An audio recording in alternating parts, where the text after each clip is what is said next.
How's the volume on each side? Like, is the volume balance between us?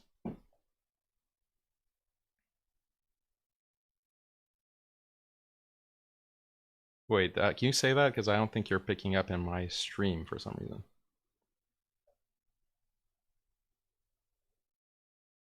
Hold on. I don't know why it's not coming on to your speaker. You hear me? Hello. How about now? Like, let me check. Can you say something? Check, check. Hello. Okay, now I can see that. Yep. Okay.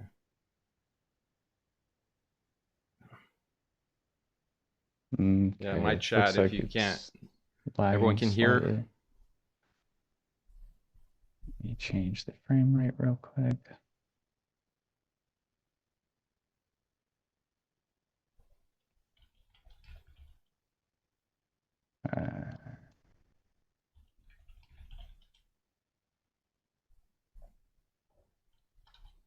So you're already live right now, right?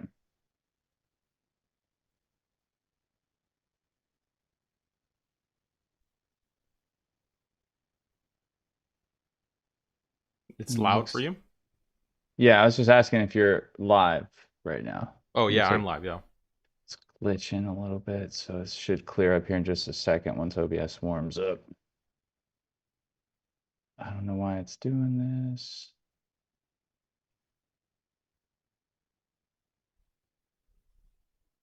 Okay, let me just let this play one more time so that OBS catches up.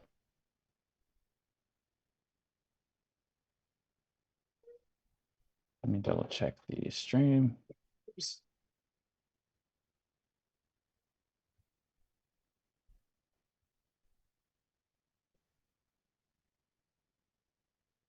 Okay.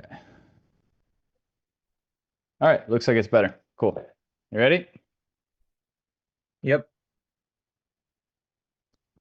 All right, guys. We are live. Let's see if the camera can catch up for a second. Just had to turn down frame rate because it was glitching. And we're good. Chat, let me know if the camera smooths out here in a second.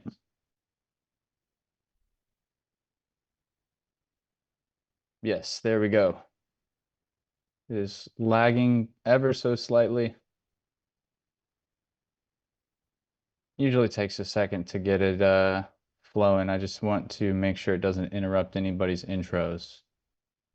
Hey, Life in HD, can you hear? Oh, wait, how did you guys' cameras get switched? That's interesting. Don't worry, chat. Okay, everybody's good. And looks like it is clearing up a little bit. Yes, the names are switched. I know. That happens occasionally. Zoom. All right, guys. So today we are going to be, yes, I know, chat. We're going to be debating should America support the US or Iran government? And I believe, is it specifically in this conflict we're in, right, guys? Yep. All right. Okay, so we're going to do 5-minute openings, and then we'll get 10 into minutes, it. 5 to 10 minutes. Yeah, 5 to 10 minutes. You don't have to use all 10 minutes or all 5 minutes if you want to concede your time. And then 60-minute open dialogue and 45-minute audience Q&A. So you guys can get your super chats in for that. And I will ask the debaters here. We also are doing DebateCon 8 in July. You guys can do that with us. Get a ticket in the link below. Got some heavy hitters. And then last thing I'll ask is you guys just like, share, and subscribe if you aren't already. And we're going to get right into it. The pro side here, Daniel, you want to go ahead and kick it off? I'll start your time the moment you start talking. All right. Did Nick want to go first? Oh, you guys are both pro something there. So yeah, if Nick, if you want to go first, go ahead. No, it's fine. He can go first. That's what James asked me yesterday, and I said he can, but if he doesn't want to, I can. It's up to Sure, go ahead. it's up to him. Okay. All right, starting the time. If it's lagging, Okay. guys, it'll clear up here in just a So second. look, okay. So I want to start by just grounding this conversation in reality, because what you're probably going to hear tonight, just what I hear from a lot of pro IRGC people tend to argue, is a very sweeping and conspiratorial narrative about the United States, Israel, and Iran. Now, the prompt is, should the US, or sorry, excuse me, Americans should support the US government or Iran? I mean, of course, it should always be America first if you're an American, so you should support the US government. Sometimes support can mean different things, and what that means to you, it depends on the individual. But of course, we should support the US government over a foreign government, the IRGC. So I'd be interested to hear what my opponent has to say on why we should go away from that and actually support the IRGC. With that, I want to thank the modern day debates and also my opponent, Daniel, for being here and just looking forward to the debate. So anyways, it sounds compelling at first, the conspiratorial knowledge and outright attitudes, right? But it's this idea that everything is secretly coordinated, that Israel's behind protests. I've heard a lot that the U.S. is just a puppet. Regime collapse is the real goal, with the intent to benefit only Israel and no one else, and it's against American interests and against everyone but Israel's interests, and that Iran is basically just a victim of outside manipulation. But the problem is when you actually slow it down and test each claim, it doesn't hold up. And before I even get into specifics, I just want to be very clear about something foundational. Regardless of where you stand on this specific conflict, we should be against the IRGC and regimes like it on principle. Any Islamist regime that is openly anti-Western, which is every Islamist regime, that actively works to subvert Western societies, that promotes extremism and repression, that's not something we should be neutral about. That's Islamism as a whole is a culture that produces instability, not peace. And it's a culture of accepted pedophilia that lacks all humanism, individualism, and common sense. So even outside of this specific war, there is a broader moral clarity here. So to get ahead of a few things right off the bat, first, you're probably going to hear that Israel and the United States are trying to turn Iran into a collapsed state to benefit only Israel, like balkanization. But that doesn't really make a strategic sense. A collapsed Iran, 80 plus million, actually 92 million people, I believe, massive geography that creates chaos, militias, and terrorism that would directly threaten the security of Israel itself. And beyond that, it's in every normal person's interest, maybe not Islamist, but normal person's interest, not to see a country collapse into disorder, but to see the rightful people, in this case of Iran, eventually reclaim their country in a stable and legitimate way.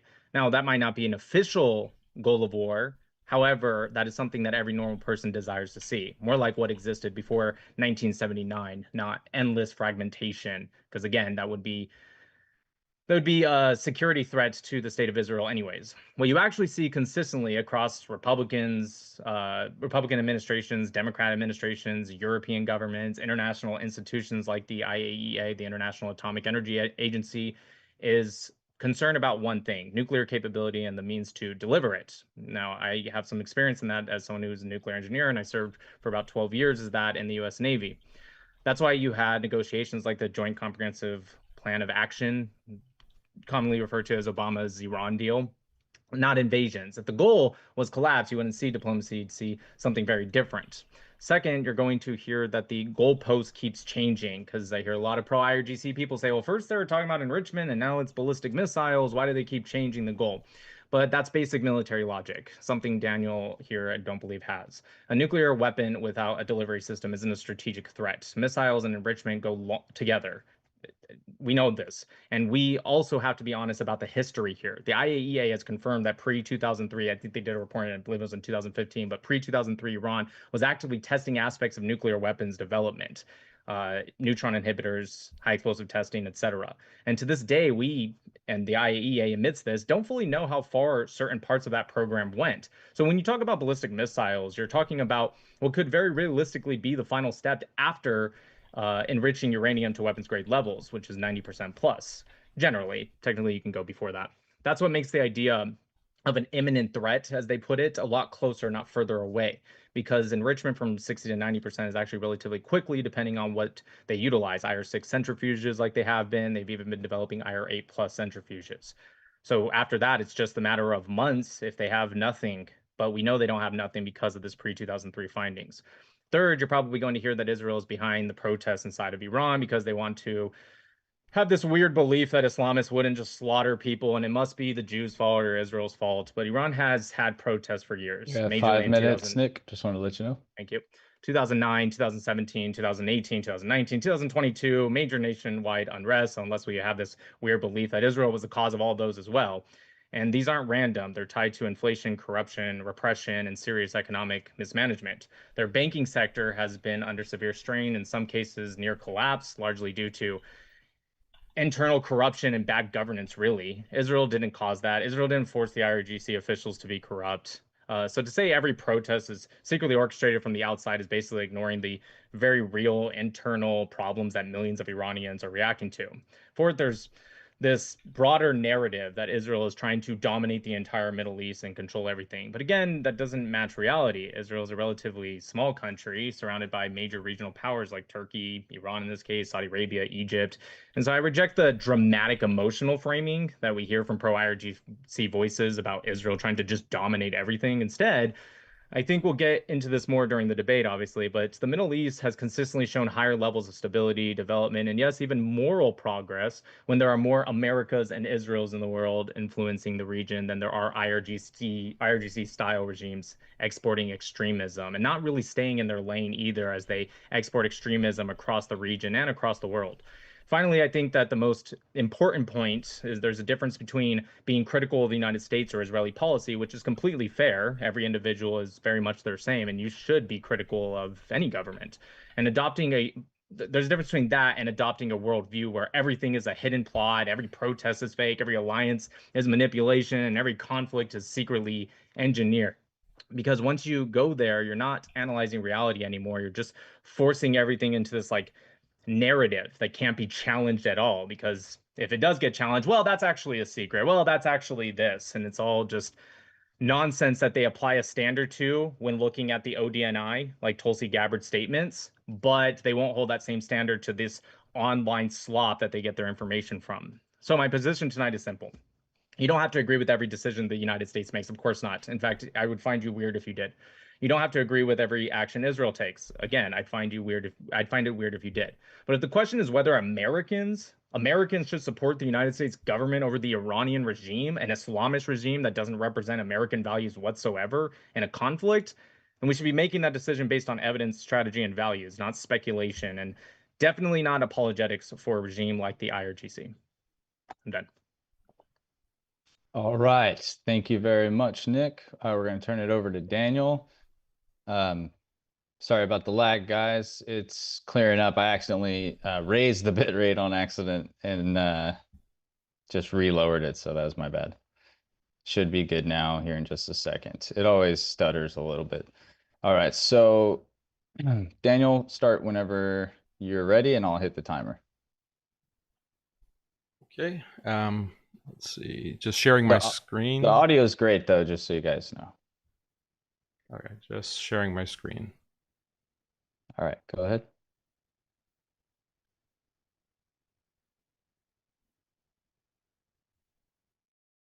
Good? Okay. Just bring up the opening. Okay. Starting now. Bismillah, alhamdulillah, wa salatu wa salam ala rasulillah. Should Americans support war on Iran? One of the biggest reasons they shouldn't is that Iran is actually the regional enemy of Israel. In other words, Iran is the dam keeping Israel in check, and that's a great thing. No one other than Zionists wants that dam to break because everyone now sees Israel for what it is, a mass-murdering Jewish supremacist terror state. Let's take a second to look at what Israel has done to Gaza. This is Gaza before and after Israeli terrorism. Show me another war zone in the world like this. Now look at what Israel is doing just now to southern Lebanon as we speak. This is what Israel does not only to Muslims, by the way. This is their policy for whoever opposes them. Whoever opposes Jews is labeled Amalek and is targeted for ruthless extermination. This is what their religion, Judaism, actually teaches. The proponents of this war on Iran claim that the Iranian government is a bunch of crazy fundamentalists who want to kill all the Jews and Christians in the world. This is wrong for several reasons. First, Iran is not driven by fundamentalist zealotry.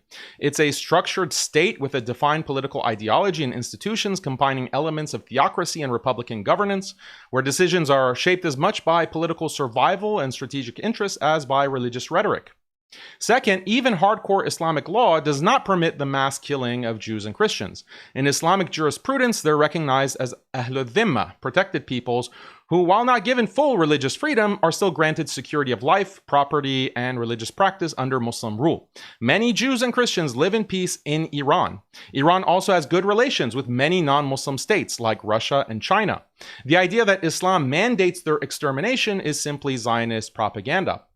But let's contrast this with Jewish law. Judaism's Torah promises that Jews will rule over non-Jews. It says Jews are entitled to conquer and enslave all other people and obligates them to slaughter women and children.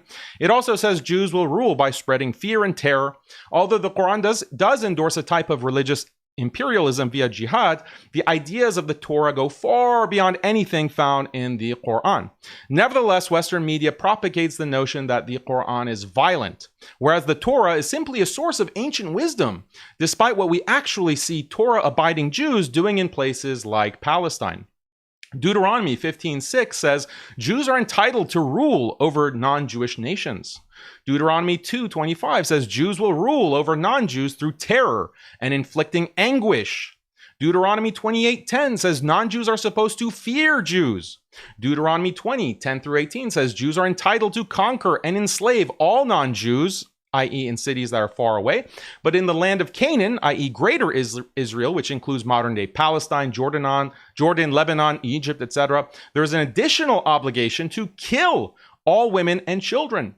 Judaism is literally the only religion that obligates killing the babies of your enemies. Many rabbis today teach this. Another fun fact, Judaism has a sacred command to kill all the world's idolaters, especially Christians, and destroy all the world's religions. Maimonides, one of the top religious authorities in Judaism, states that Jews have a religious obligation to wage war against idolaters across the world and kill them if they do not cease their idolatry. He writes, "Do not establish a covenant with them, rather they must renounce their idol worship or be slain. It is forbidden to have mercy upon them." Modern rabbis teach this point as well. For example, in a viral video clip, Rabbi Yosef Mizrahi says that 2 billion Christians and 4 billion Chinese, Indians, and Japanese do not deserve to live, quote, do not deserve to live because they are idol worshippers. So idol worshippers must be killed, but what about killing non-idol worshippers? According to Maimonides, the non-idol worshippers should be lashed and beaten until they abandon their religions and be forced to follow the Noahide laws. Judaism is also a racially supremacist religion. The Torah and the Talmud both teach that Jews are a superior race and the rest of the world must submit to them. Deuteronomy chapter 7 says God has chosen Jews as a special people who are above all other people. The Talmud, the most important book in Judaism, teaches that non-Jews are not even considered human beings.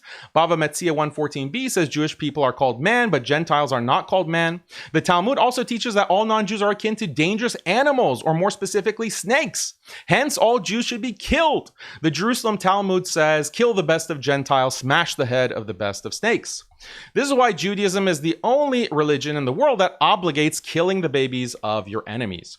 Let's also not forget that Judaism teaches rape as a weapon of war. Jewish soldiers are given the divine right to rape any non-Jewish female they wish, regardless of her age, even as young as 3 years old, and even if she's married and has children.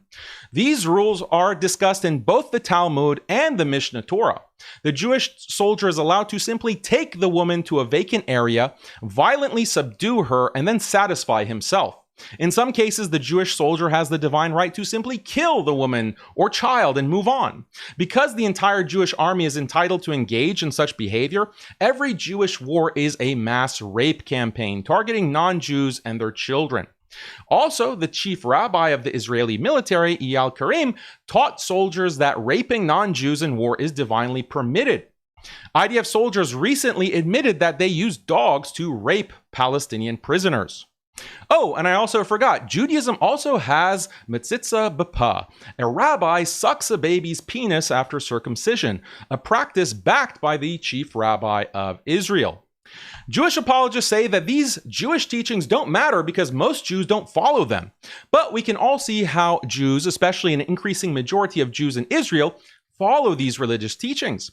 Religious Jews are the fastest growing demographic of Jews. Furthermore, 79% of Israelis, whether religious or not, believe that Jews should get preferential treatment over non-Jews. Their highest officials, including Netanyahu, are constantly talking about destroying Amalek. Other officials like Smotrich openly talk about plans to conquer Syria, Lebanon, the West Bank, and establishing Greater Israel. As for rape, in 2024, there were mass Jewish protests, outrage that IDF soldiers were arrested, despite the fact that the soldiers had been caught on tape gang raping and torturing Palestinian detainees. The Palestinian victim they gang raped had been sent to the hospital because the sexual assault was so violent that his rectum burst and he lost the ability to walk. Meanwhile, Israel's finance minister called the rapists our heroic warriors. Another lawmaker said IDF soldiers should have the right to rape Palestinian prisoners whenever they want. Let me emphasize, these Israeli figures don't think the soldiers are innocent. They know the soldiers engaged in brutal rape, but they assert that brutal rape of Palestinians shouldn't be considered a crime. In a nutshell, this is what Judaism is all about. This is what Israel is all about. So why should the US help people who follow this satanic religion eliminate Iran, who is their biggest enemy? Why? Honest question.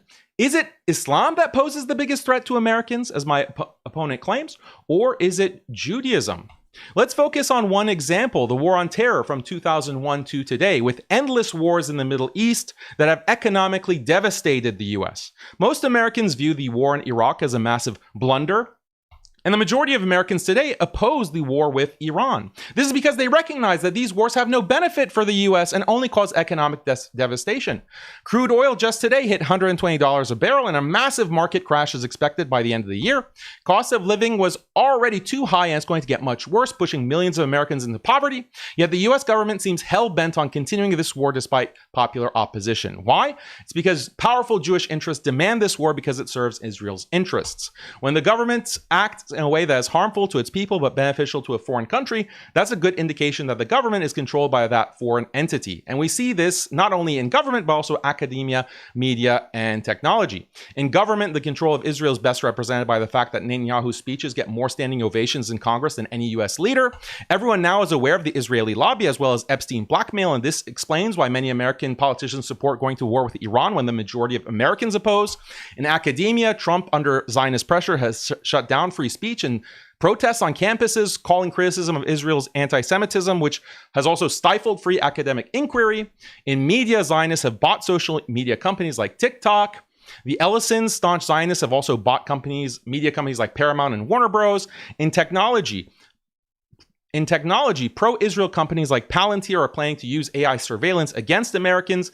Increasingly, histrionic American Jews like the Trump-appointed anti-Semitism envoy call for federal government to identify and hunt down anyone they think is anti-Semite. If Iran is eliminated, this will make Israel stronger, and all these problems in the US will only get worse. More poverty, more corruption, more surveillance, less freedom of speech. As Americans, we are looking down the barrel of a gun. The ironic thing is Iran is really fighting for us as Americans and the world. They're fighting the Epstein axis, and we should all be rooting for them to win.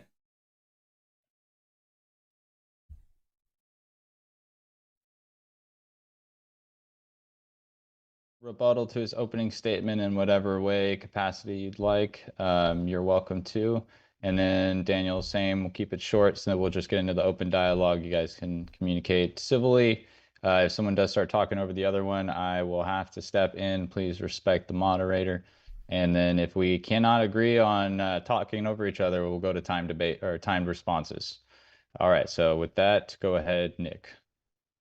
Yes, thank you. There's a lot to respond to, but I want to make it clear that, again, the claim is that if the United States Americans should support the US government or support the IRGC. He spent 95% of his thing just saying why we should not like Jews. And I get his overall point is that if Jews are like this and therefore Israel must be like this, even though they're mostly secular, but they should be like this and therefore we should support the IRGC to win because in reality it would actually benefit America in the long run. But the problem is that first off, okay, he said a lot of things. The first thing he said named for me another city that looked like Gaza, Aleppo, 2016, especially many areas in Iraq and Afghanistan, and Aleppo wasn't even really U.S. intervention anyway. So it's like I can actually keep going, but I have to move on because he mentioned a lot of things. He mentions Amalek, almost every modern Orthodox community, and as a whole, including Israel's statement as itself, is Amalek is unknown in Judaism. If you actually read beyond cherry-picked Talmudic verses where you incorrectly state what they actually say, Amalek is unknown, so it actually doesn't have anything. When Benjamin Netanyahu mentioned Amalek, he didn't even mention the verse of Samuel 15. That's not what he was talking about. He's talking about a different. It was Commandment 600 and I think 12 about remembering what Amalek did to you, and it's the exact same quote that's outside of The Hague on a plaque. So unless he thinks The Hague is invoking Amalek, I hope not. It's just a ridiculous statement. It's like if I say, I don't know, Jesus, and then you attribute a different verse just because I said a word that's in another verse. He says that Iran is not fundamentalist. It was founded by Khomeini, who literally has religious ruling on being able to have sexual relations with uh, after puberty, but even pre-pubescent girls, you can touch them and have them touch you for sexual pleasure. If that's not what fundamentalist is, then okay, fine. He says that they really actually love Christians and they get along very well and Jews in Iran. So he talks about like what the Talmud says, but I can tell you in the Quran, or excuse me, in Sunnah, it specifically states that when Isa, Jesus Christ, or well, they don't think of him as Christ, but Jesus returns, he's going to destroy all of the crosses, slaughter all of the pigs, and establish Sharia law. And therefore, those that are against the belief in Islam are not going to have such a great time. As for calling them protected people, that's only if they pay the jizya. It says in Surah 5 that specifically you will cast terror into the hearts of your enemies and strike the necks of the unbelievers in every finger until they submit and pay the jizya. I don't know. I don't think they do that in Iran, so I don't really know what his point is. He said Canaan is Greater Israel. It's not. That's not even close to correct. Greater Israel would actually be larger. It also depends on what you mean by Greater Israel. In Genesis, it's from the river of Egypt to the Euphrates. Incorrectly, a lot of people think it's the Nile. It's not. But if you look in the book of Joshua, it's actually a lot smaller. Either way, Canaan is different. He said about commandments to kill non-Jews. He's actually misreading the Talmud. So what the Talmud does is it specifically talks about what's said in the Mishnah versus the Gemara. And then if he keeps reading, it actually has rabbinical arguments that go against that. And right after it actually says that Adam, which is Hebrew for a man, right, generally attributed to Jews, right? But it says that for non-Jews, right, it actually says that a man actually refers to all Gentiles and all Jews, and that we're required to I'm quoting it. It says, we, as in Jews, are required to be a light amongst the nations. And they're the only Abrahamic faith that doesn't believe that Gentiles have this, like, if you're not a Jew, you're going to go to this burning thing. And in Islam, you know, because I'm not Muslim and I'm a disbeliever, I'm going to go to hell or Jahannam, and my skin will burn off and it'll regrow and burn off forever and ever. Most denominations of Christianity also believe in a hell. Judaism is the only one that says if you do, regardless of who you are, good or bad, rabbi or Gentile, you're going to go through a cleansing process, but everyone has a right to the time to come, right? You can call it heaven, you can call it whatever you want, but they're the only Abrahamic religion that doesn't see themselves as actually better. It's actually Islam that sees itself, and some denominations of Christianity as well, which I'm not here to change your belief in that. Continue to be a good Muslim and be a good Christian, but it's really hypocritical. The study that found soldiers IDF rate at, he's talking about state timing. The video didn't show that at all, and neither did any Israeli parliament or member of the Knesset ever say that. This is pro-Palestinian propaganda that actually edited the film, and they blocked out certain areas to show that you can actually see between their legs because they were holding up the shields. No one was actually raped. In fact, the original document and the medical report of the woman who was anti-Bibi Netanyahu, who leaked the tape herself because She was against what happened, and that was a beating that happened.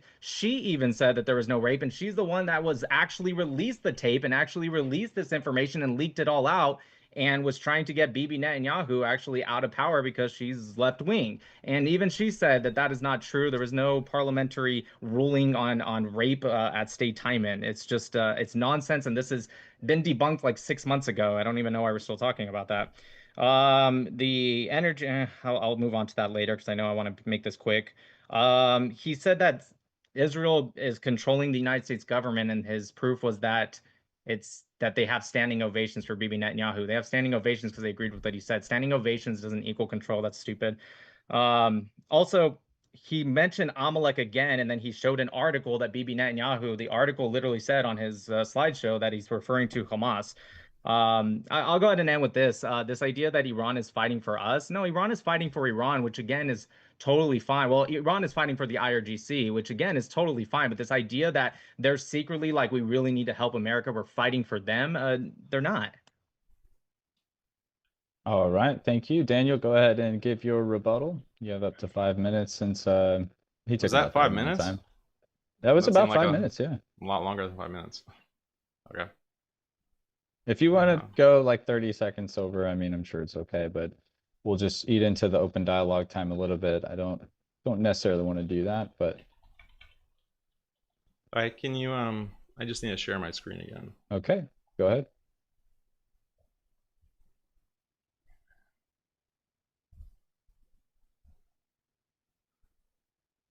Are you sharing? Hold on, sorry. Yep, can you see? All right. Okay, so my response to his opening, he says that America first means supporting American government. Like, this is some kind of cheap haspara. America first means serving the interests of the American people. And if the American government is not serving the interests of the American people, then that is a problem. So he's just trying to redefine America first in a like openly subversive way. He says that any Islamist regime that promotes extremism, terrorism, pedophilia should be opposed and I guess invaded and bombed. Okay, then America should be bombing Israel.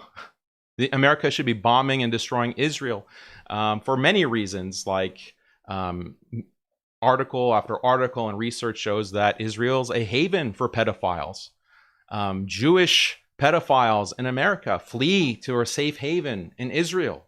This is something that is reported on. Human rights groups have extensively reported on this, and there are many high-profile cases of this happening all the time, like in Las Vegas last year of a Israeli official actually getting caught in a pedophile sting and him being able to flee to Israel and maintain protection there. Also, we want to talk about pedophiles. What about Jeffrey Epstein?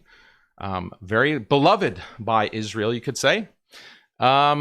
He also, a lot of his opening was premised on the idea that Iran shouldn't get nukes. I believe that Iran absolutely deserves to have nukes for its own self-protection, to be protected from being turned into a crater by the United States and Israel, who are threatening to do so. Literally, Donald Trump is threatening to wipe Iran off the map, to turn it into a glass crater, to wipe its civilization away. He says that, well, Iran has so many protests, and so we have to support the Iranians. Well, guess what? Israel constantly is having protests as well. Maybe the U.S. needs to save Israel from its government through bombing it to the Stone Ages.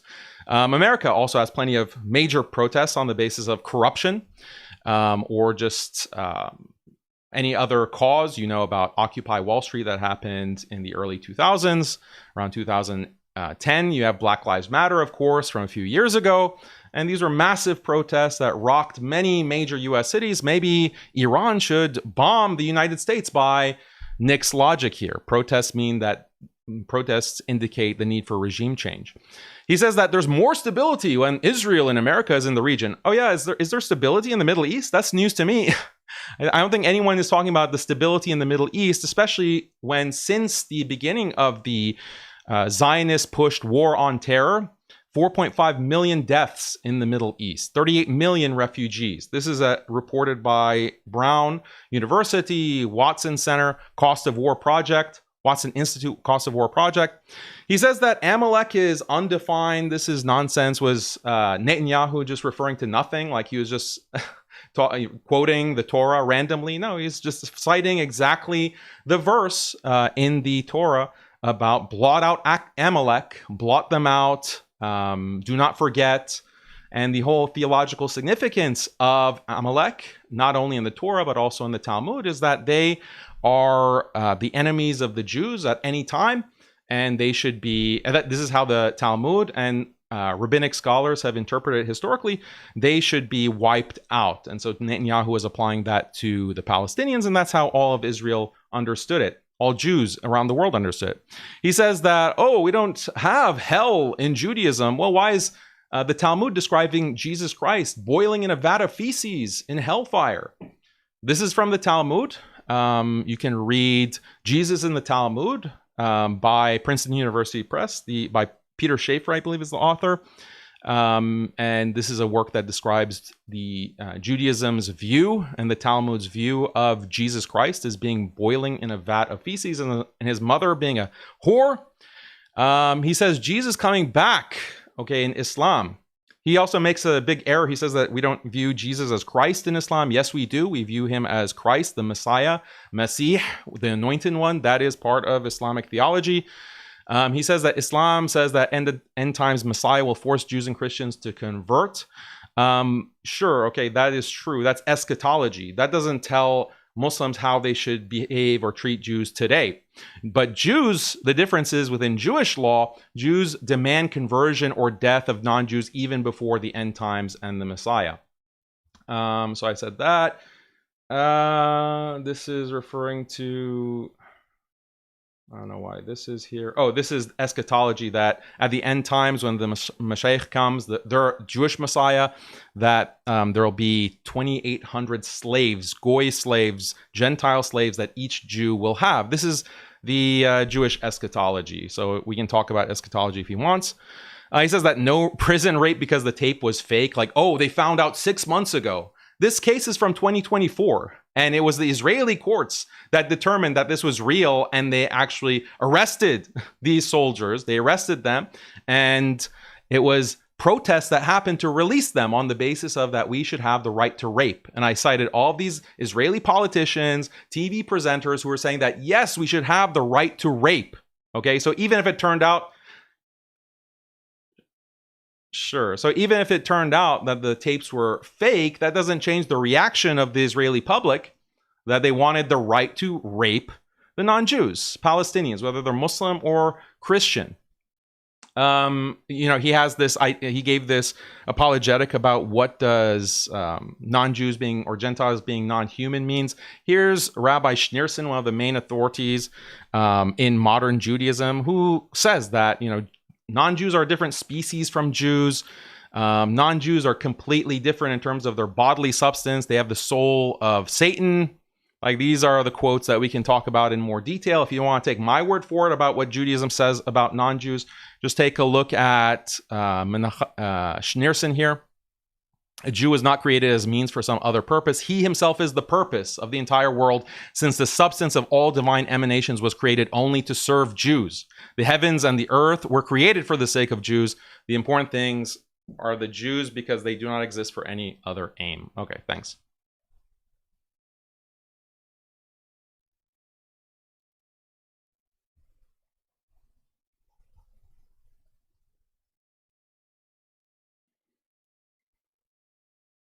Nick, since you didn't get that email, chat, like the video, get your tickets to DebateCon, and get some super chats in. I will be asking them at the end. All right, and with that, Nick, if you want to take it and open up the open dialogue, you're ready when, or I'm ready when you are. Yeah, I just again, just to, like, real quick, the what we are arguing right now, the claim is if Americans should support the American government or the IRGC. Again, if you don't want to support the American government's action, I totally get that. That's what I said in my opening statement, but that doesn't mean we should support the IRGC. He's strawmanning me. I never said we should bomb them because of pedos. Another strawman, I never said anything about bombing because of protests. I I don't care if people protest. I don't even know where he got that from.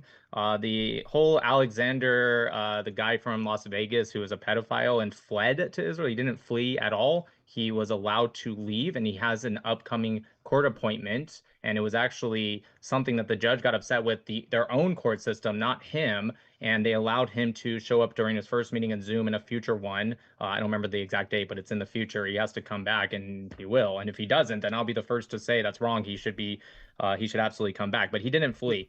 There's one thing I was wondering.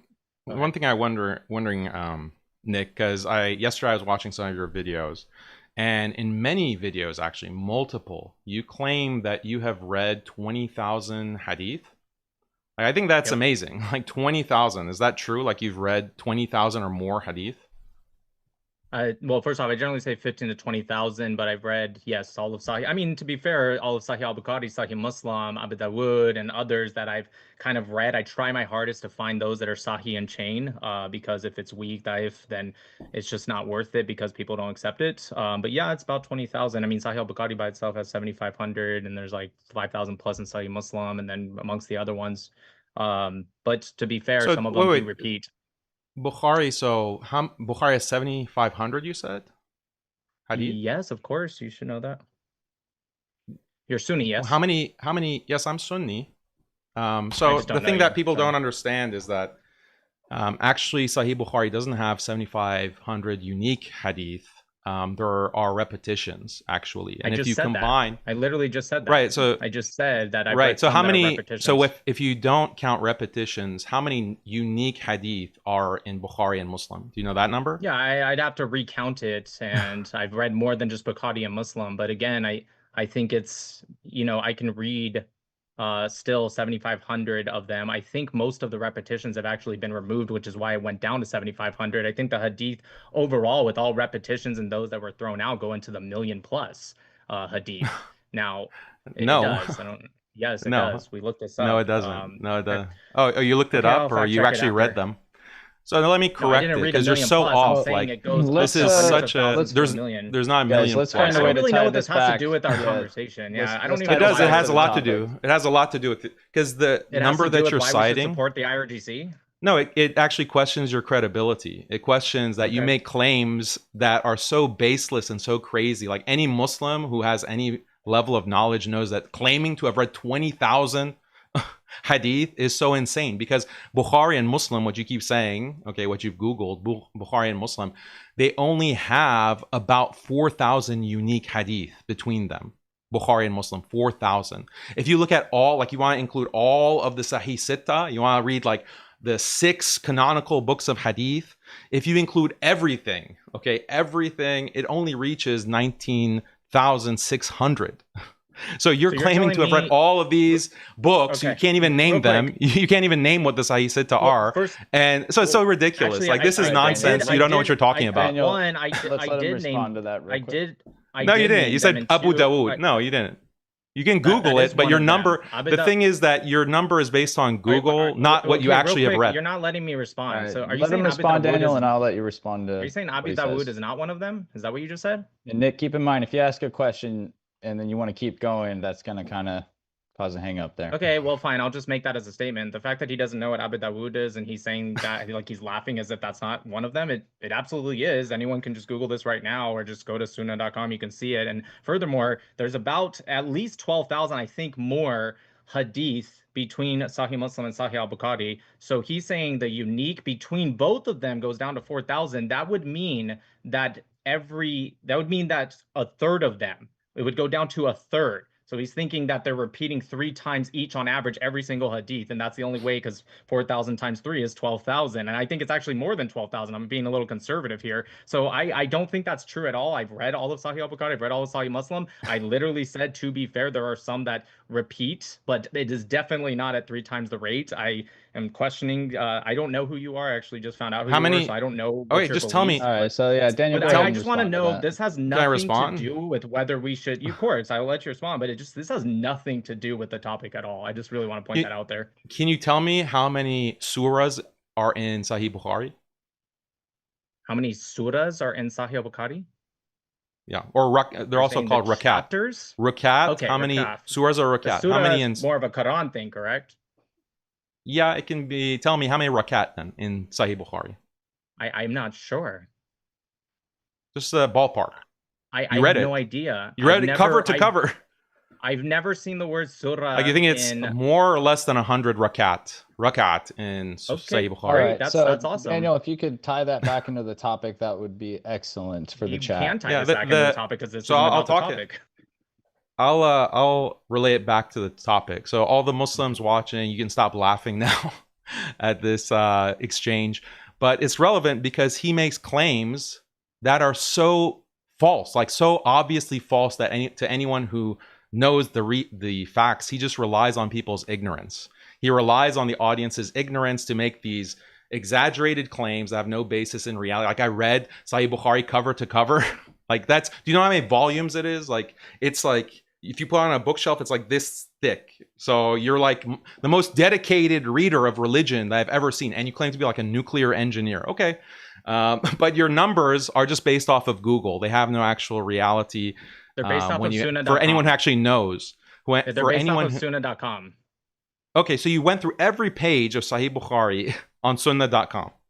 Yes, how many correct. rakat? How many rakat? Can you check on Sunnah.com how many rakat are there? You're asking this question again, and I am not sure what you're referring to. What I'm saying is that each hadith is about. There's some that are in the paragraphs, but most of them are actually just a couple sentences. Like the fact that you think reading 7,500 of them speaks more to your ignorance than it does mine. It's not that hard. It took me about a couple months. I don't even know why you think this is so weird. Like, I know you think Muslims are like laughing at me. I bet there's actually some laughing at you right now because 7,500 hadith would not take this extreme amount of time. I have no idea what you're laughing at. This is not a weird thing. You read 15 to 20,000. In some interviews, you say more than 20,000. You say you read more than 20,000. I'll just look it up right now and show you. Why'd you have to look it up? You read it. You read You're them. Asking me. No, I know the number. I know the number. I'm just looking it up to show everyone how many there actually are. Sure. And so after that, I do want to get back into so real quick, why. Yeah, I do. I would love to get back to the conversation. Why here? I get that there's rhetoric involved in debates, and Daniel, I want to respect that that's maybe something you're trying to do there. But I don't want to completely let it go on into an interrogation about how much Nick might know about that specific subject. I think you made your point. But after that, let's try to bring it back to your points of why X. Yeah, so I just looked it up. He laughed at me saying that there's potentially over 1 million. It says right here that the total number of narrated hadith, prophetic traditions exceeds hundreds of thousands, potentially over 1 million. Exactly what I said word for word. And also, without repetition, it says right here, Sahih al-Bukhari has 7,563 total. Exactly what I said. Sahih Muslim, it's about 7,500. And it says without repetition, Sahih Muslim and Sahih al-Bukhari together are closer to 6,000. He said 4,000. So like I said, I was right. He was wrong. I don't even know why I'm teaching this guy. Your knowledge is based on Google, like you Google something or see on ChatGPT, not based on actually reading anything. Just go to Sunnah.com, and I promise you it's about 7,500 between Sahih al-Bukhari and Sahih Muslim. If you guys don't believe me, Google it. I promise you I will be vindicated, and he won't be. And there you don't even know how many. You don't even know how many rakat are. Google how many rakat are in Sahih Bukhari. Google that. Wow. All right, I'm gonna Google it. Go ahead and, why can't you Google that one? There, Daniel. We have to Google that. We have to bring it back. This is great. This Can is we get a back to the point conversation that you made, and now I want to kind of get back to maybe giving some of your pro support positions, and then we can get it back and forth on that. But I understand what you're trying to do there, and I wanted to give you time and be patient to let you do that. We got to speed it up. MashaAllah. Sure, no problem. It's no problem. Yeah, so I mean, I don't understand the moral case for like why the U.S. should be attacking Iran. You said it has nothing to do with protests. It has nothing to do with corruption. Like, what is the reason then? Like, how does this? And you defined America First as being whatever benefits or supporting the American government. Can you respond to what I said? Yeah, it's just not what I said. It's a straw man argument. So what I said is that the claim that we are arguing, or at least trying to be on hadith, is that what should Americans support if the two options, again, anyone can just read the title of the YouTube video, the US government or the IRGC. And I'm saying, if you're really going, and I've implemented America First because Trump created America First, so you're the one actually redefining it, not me and not Trump. But that being said, it doesn't mean you have to blindly support everything the government does. Trust me, I am, as a conservative, I don't support everything President Trump does. There's some things that I don't like about the guy. I never once said that. What I said is that if the two options, again, title of the YouTube video, you guys, is the US government or the IRGC, again, That's you not can the be against that's some not of the the title that we actions. agreed on, though. What do you- first off, you're the one. Should the American people support war on Iran? That's the topic. Okay, So it's not like a let's just binary. look it up real quick, so I just make sure. Maybe the title was changed at the last second. Let's look it up.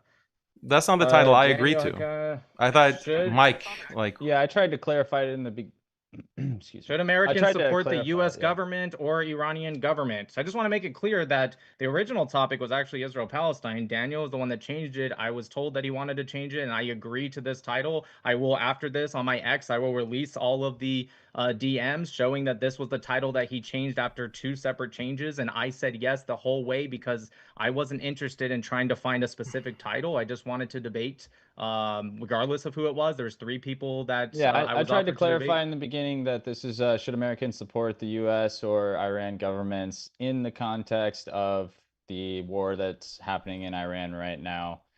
Yeah, perfect. So we maybe can my make sure that opponent we're. no, I mean, this is a as binary close as that you're possible. creating. Like, so, What I do mean, you this mean is not I'm what I creating? agreed You to. chose the title, and it's in the title of the YouTube video. No, I Did you not specifically. read it? Can Did I you not talk? read it Can I before say clicking? something? Can I say Sure, go something? for it. Okay. So I specifically did not want this title so that you could pin me as an IRG supporter. Okay. I specifically denied. Daniel. I didn't. I know pick this title. it doesn't matter if you title. I'm just explaining why I rejected the title. No, I did not.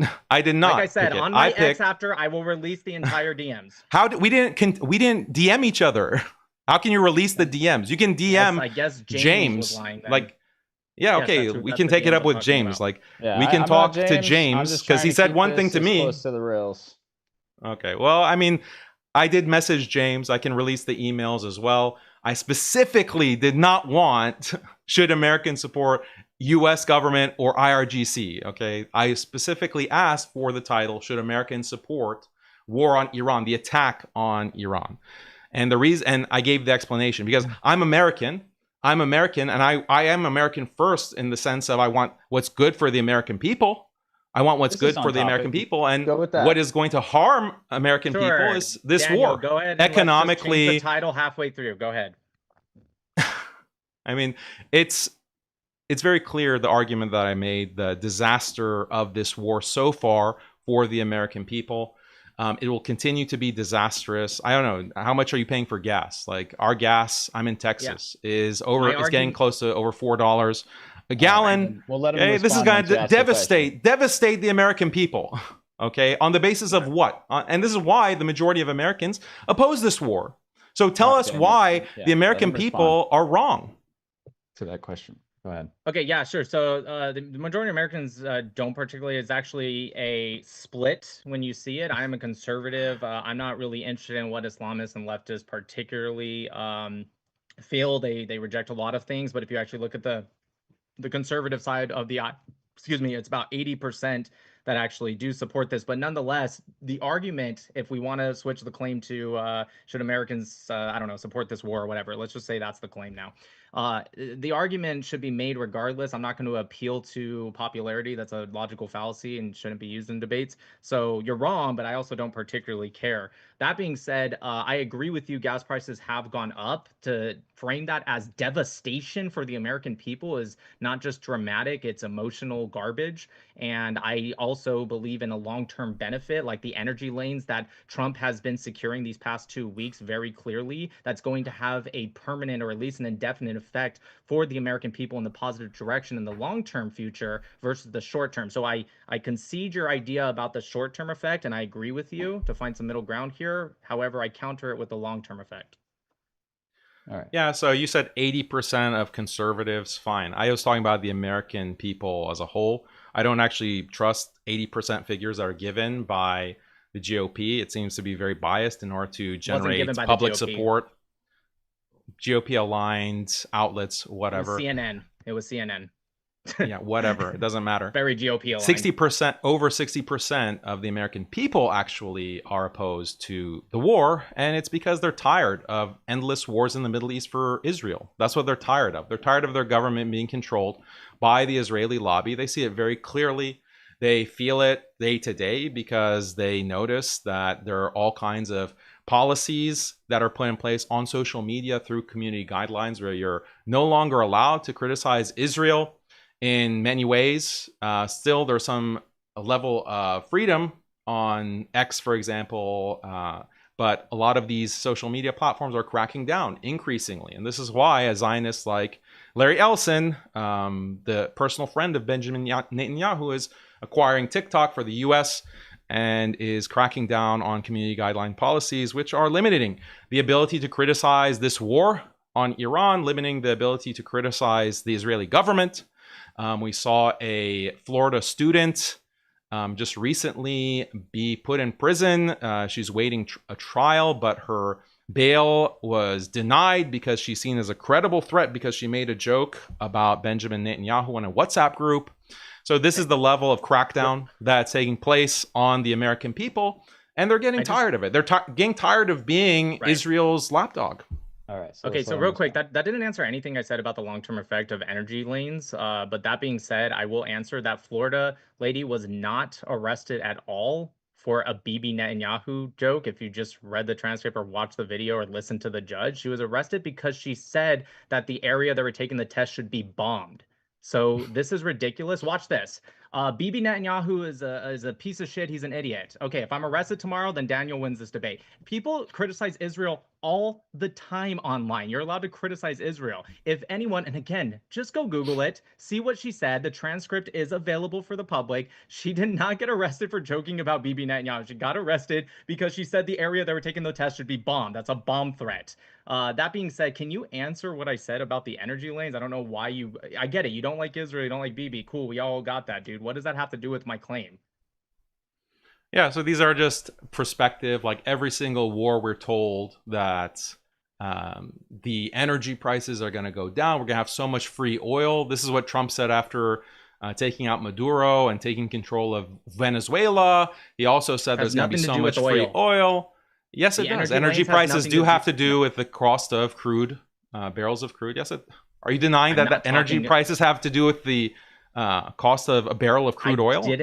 No, I didn't say energy prices. Then why are you interrupting? Energy lanes. I said the energy lanes that he was securing from not just the Strait of Hormuz all the way to the Straits of Malacca and the Straits of Singapore. That's what I was talking about, not necessarily just securing oil. In the future. So what? Okay, energy, mainly petroleum. Yeah, natural gas. Like, why are you interrupting for the sake of like nitpicking like this? Yeah, oil, natural gas, any kind of energy lane that you're talking about that in the future we're promised is going to be opened up and is going to be controlled.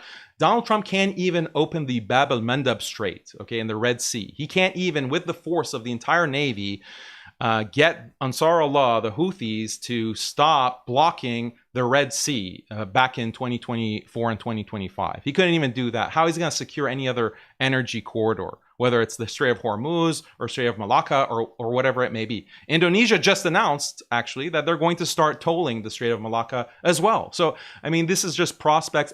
Before every single war, during every single war in the Middle East, the government says, oh, this is going to bring prosperity. But we've seen like 25 years of this. Is a boy that cried wolf. Oh, we're going to have prosperity, and American standard of living continues to decline. Cost of living has gone way up. Inflation has gone through the roof. The petrodollar is about to collapse, as now Iran is requiring trade or passage through the Strait of Hormuz to be paid in fees in yuan, the Chinese currency, instead of the dollar. And they're actually incentivizing these ships to pay in yuan instead of the dollar. And the Gulf countries, UAE is leaving OPEC. Daniel, let's let him respond to some of those claims. Yeah, also, Nick, what I'd like to ask too is whenever you're finished with that response, maybe try to clarify your position for the audience. Again, I know you did in the opening statement, but just to reframe a little bit from where we've drifted back to where you stand on how involved and how much support Americans should be putting towards this conflict and why. Yeah, I mean, I'm going to have to, I will do that. I'm going to have to change my claim now that there's a new title. But that being said, it wasn't in the future. Trump has actually already secured a lot of these energy lanes. Also, he lied. He said that Indonesia is going to start tolling the Straits of Malacca. They actually came out yesterday and said that they're not going to be doing that.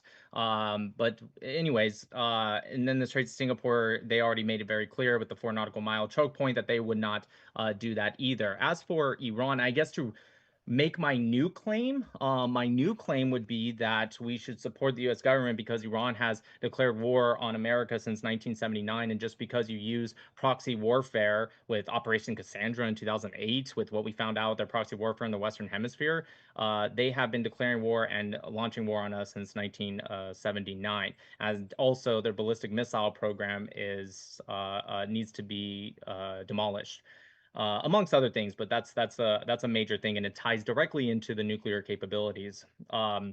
What I would say about the Straits of Hormuz and also what's happening with Iran. So I don't know if you guys saw this, but just yesterday there was a report that was actually released, and it's been showing over the past 2 weeks that Iran is actually in an economic strangle right now, and they are freaking out, and it's actually going to be the benefit of America. In fact, in the next 2 weeks, if this doesn't get figured out for them, they're going to start having to cap their oil wells. And once you cap an oil well, just so you guys know, you cannot reopen that. You can't start pumping again later. It actually would be detrimental. We've seen that their storage facilities are so backed up because of the effective blockade that they're starting to use old tankers that were decommissioned just so they can start storing. They have nothing going out. The biggest exports that they have to get hard cash in the IRGC is oil, of course, and petrochemicals. Both of them have been at a standstill to the point that they have been lowering the pumping to a point that they're actually starting to freak out because they want to continue pumping so they don't cap wells,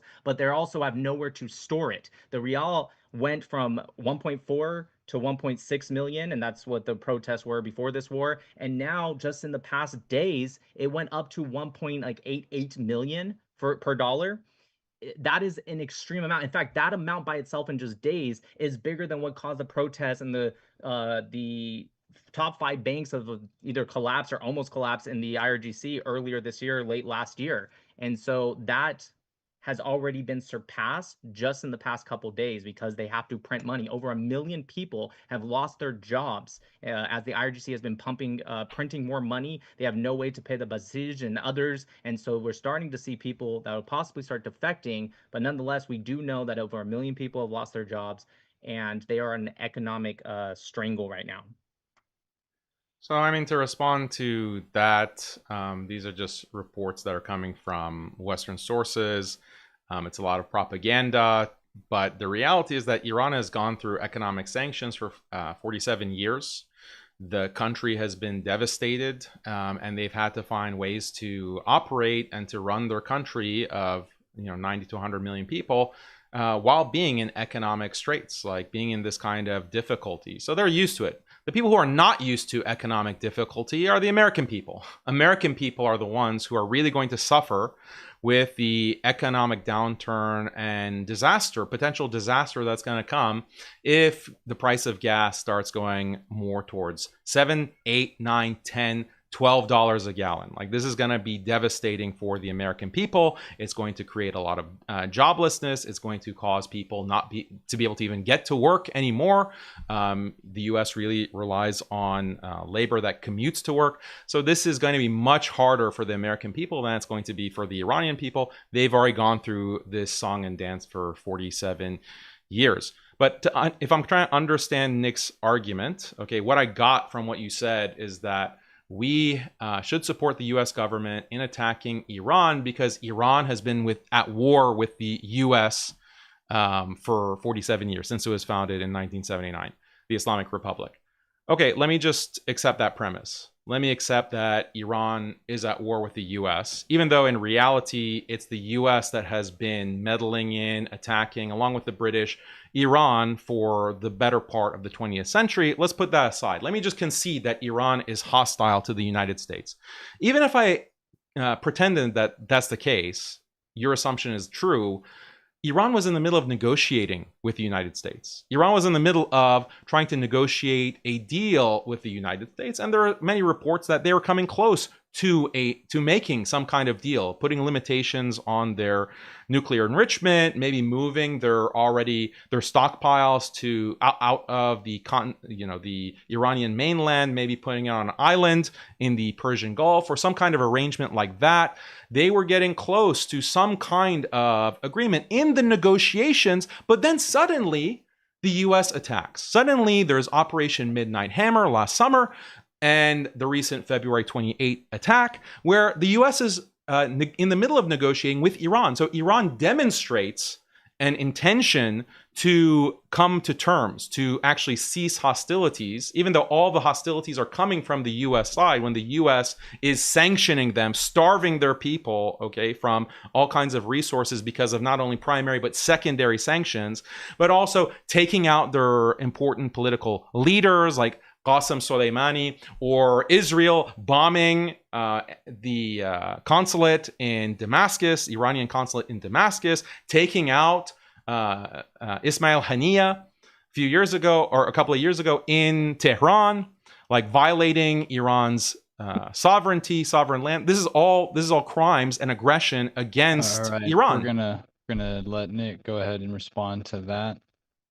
Yeah, a couple things. He says that he doesn't trust Western sources when they go against him, but then he quotes Western sources. With the negotiations, they made it very clear that they had no interest in doing anything with their ballistic missile program, something that President Trump has always made very, very key.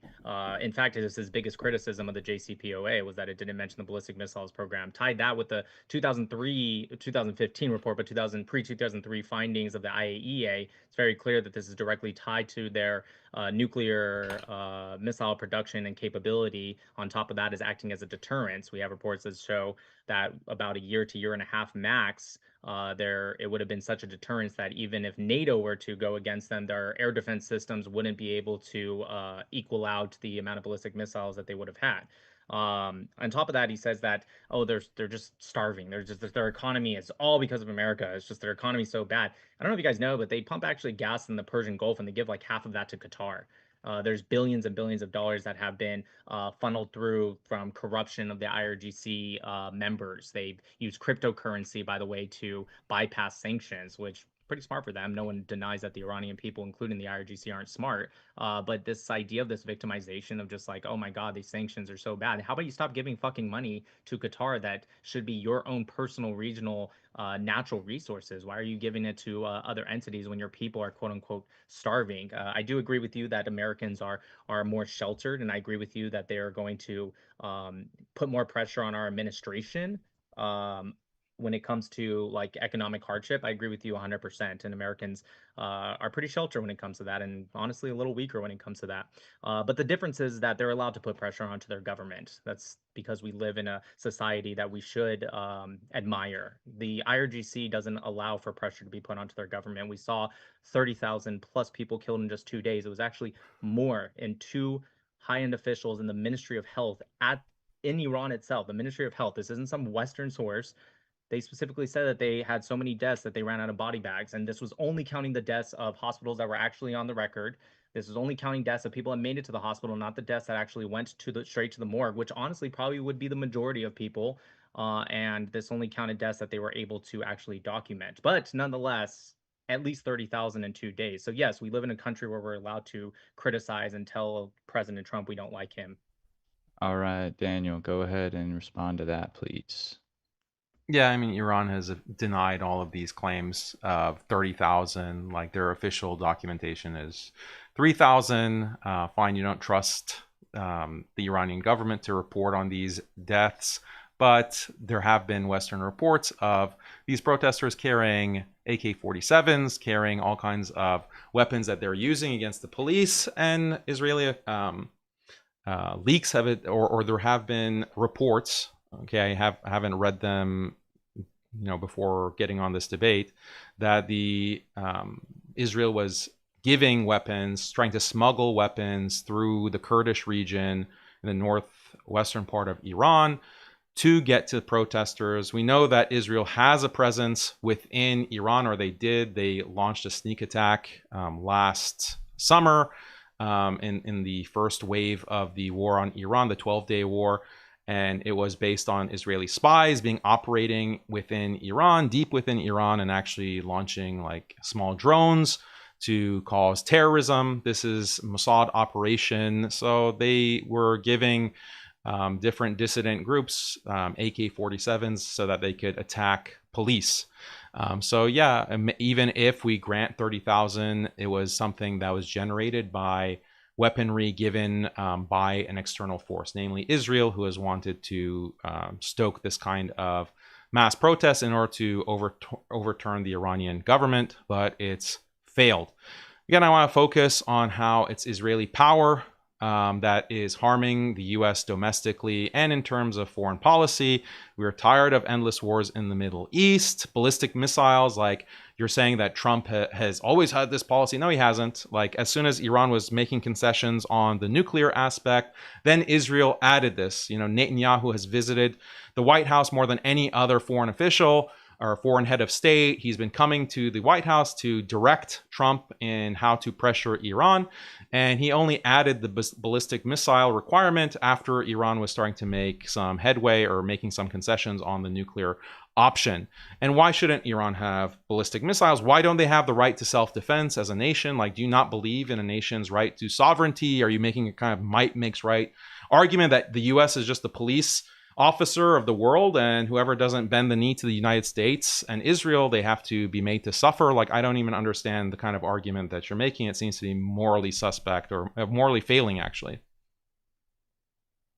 Yeah, so to answer the first part, the idea of these like arms going to protesters, it was actually pushed mostly by Abbas Arakchi, I believe his name was. He's an Iranian official. I find it interesting at the beginning of this debate that Daniel here says that he's also America first, but notice how when he says Western reports / Western media says something, he doesn't trust them. But if an Iranian report, or specifically IRGC aligned report, says something, or an IGC member himself says something, he takes it like that. There was one Times of Israel article I actually talked about that, but it didn't actually even name the source at all, and it was repeating from another guy that actually was reporting on this. That being said, as for Trump adding this later on, that's not true. In fact, you can actually go back to the United Nations Security Council resolution that was back in 2015 that actually talked about their ballistic missile programs being a problem. This was before even Trump and America actually starting to mention this, but in 2015, obviously not as big of an issue as it is in contemporary times. President Trump has mentioned this stuff before. And like I said, pretty much at the beginning of the debate, and I've mentioned it multiple times, it's directly tied to the nuclear capabilities. You guys can go read the 2015 report. And if it's tied to their nuclear capabilities, we can go back to the early 2000s or 2010s when President Trump has made it very clear that they cannot have a nuclear weapon if their ballistic missiles are used solely as a deterrent and as a delivery system, research and development. Again, tied with the pre-2003 testing, like their neutron inhibitors that they tested, the high explosive testing that, by the way, Iran also denied, and then the IAEA released proof that they actually did this, and then they went into their corner and stopped denying it. So yeah, Iran denying stuff doesn't mean shit to me at all. But that being said, if you tie those together, the pre-2003 testing along with the ballistic missiles development that we now know are actually even more developed than we originally thought, yeah, of course it's tied to the nuclear capabilities. And again, nuclear, I am a nuclear engineer. I know he said I claim to be one. No, I am. That being said, 60% enrichment to 90% is actually not going to be the hard part. The hard part, and by hard I mean just months really, but the hard part is actually the things that come after the enrichment, and that's what they're doing with their ballistic missiles program. Actually, I haven't ever talked to a nuclear engineer who is in the Navy. Actually, was wondering what is enrichment? Like, what is the enrichment process? Can you describe that for me? Yeah, sure. So you take uranium and it has a generally about a 0.7%, give or take, natural concentration level. And then from there, the enrichment process is to use centrifuges and spin it fast. And the difference in density, you take the enrichment, or sorry, the uranium itself that becomes more highly concentrated, and you utilize more uranium and you continue this process. So you effectively increase the concentration of generally uranium-235, and then the fission process, if you go through a fission, is adding a neutron to make it 236. It becomes unstable. It creates like a dumbbell shape effectively that then splits into two separate cells, if you will. And from there, when it splits, that creates a process of fission where it releases alphas, neutrons, betas, gammas, and then those neutrons will go on to become moderated by a moderator. This is what they do in their Tehran reactor. I think is at 20%, their research reactor, and that continues on, and you control it using hafnium, the neutrons that go in, so you can kind of control the level. And you continue with this. Now with Iran, they specifically had mostly IR6 centrifuges, which are very quick. They were developing IR8 plus centrifuges. However, we don't know how much that they got, because all reports said that we know that they have them, but we don't know how much. Whereas at least with the IR6s, we know that they had a lot. That being said, of course, with Operation Midnight Hammer, a lot of those were destroyed, but unknown number. What are you saying? Alpha, gamma, beta? And So neutrons. you're talking about neutrons. Okay. Let's not get too far off here. Okay. Yeah, because alpha, it depends on what kind of electromagnetic radiation we're talking about. They're not necessarily neutrons. Yeah, it's I appreciate Nick's magnetoelectronic ability burst to of explain it, though. It's actually 1 MeV, so it actually doesn't, and alphas has nothing to do with the fission process. Don't try to question me on this; you'll lose that. I will, right? I will. Let's just get back to the, yeah, Daniel, you did have the floor. Like keeps like he mentioned his credentials. So yeah, I'm a that's fair. Physics degree holder from Harvard, so I also have a science background. But he mentioned it, so I mentioned it too. Let's yeah, we can set up a physics debate. Yeah, let's do a physics debate. That'd be good. Yeah, on nuclear energy. Yeah, so I don't see the argument here for why Iran shouldn't have nuclear weapons, why they shouldn't have ballistic missiles or ballistic missile capabilities. It's you're just appealing to Trump. Like Trump said that they shouldn't have it. Like who cares? Like not even all the American people are in support of Trump. I also don't think that they should have it. Trump is not God. Like Trump is not like his decree. It's not divine command theory. Like why shouldn't a sovereign country be able to develop weapons? Israel has weapons. They have nuclear weapons that they stole from the United States, and they have a Samson option where they threaten that if they feel threatened at any point, they will actually launch their Jericho ballistic missiles, nuclear tipped, warhead tipped, to the rest of the world, major cities, and actually annihilate the rest of the world. That's the Samson option. So Israel not only has the ability, they've expressed potential intent. So why should they have ballistic missiles? Why should they have any kind of nuclear capabilities, especially again when they are harmful to America? Like they have harmed America in many ways, as I described in my opening statement.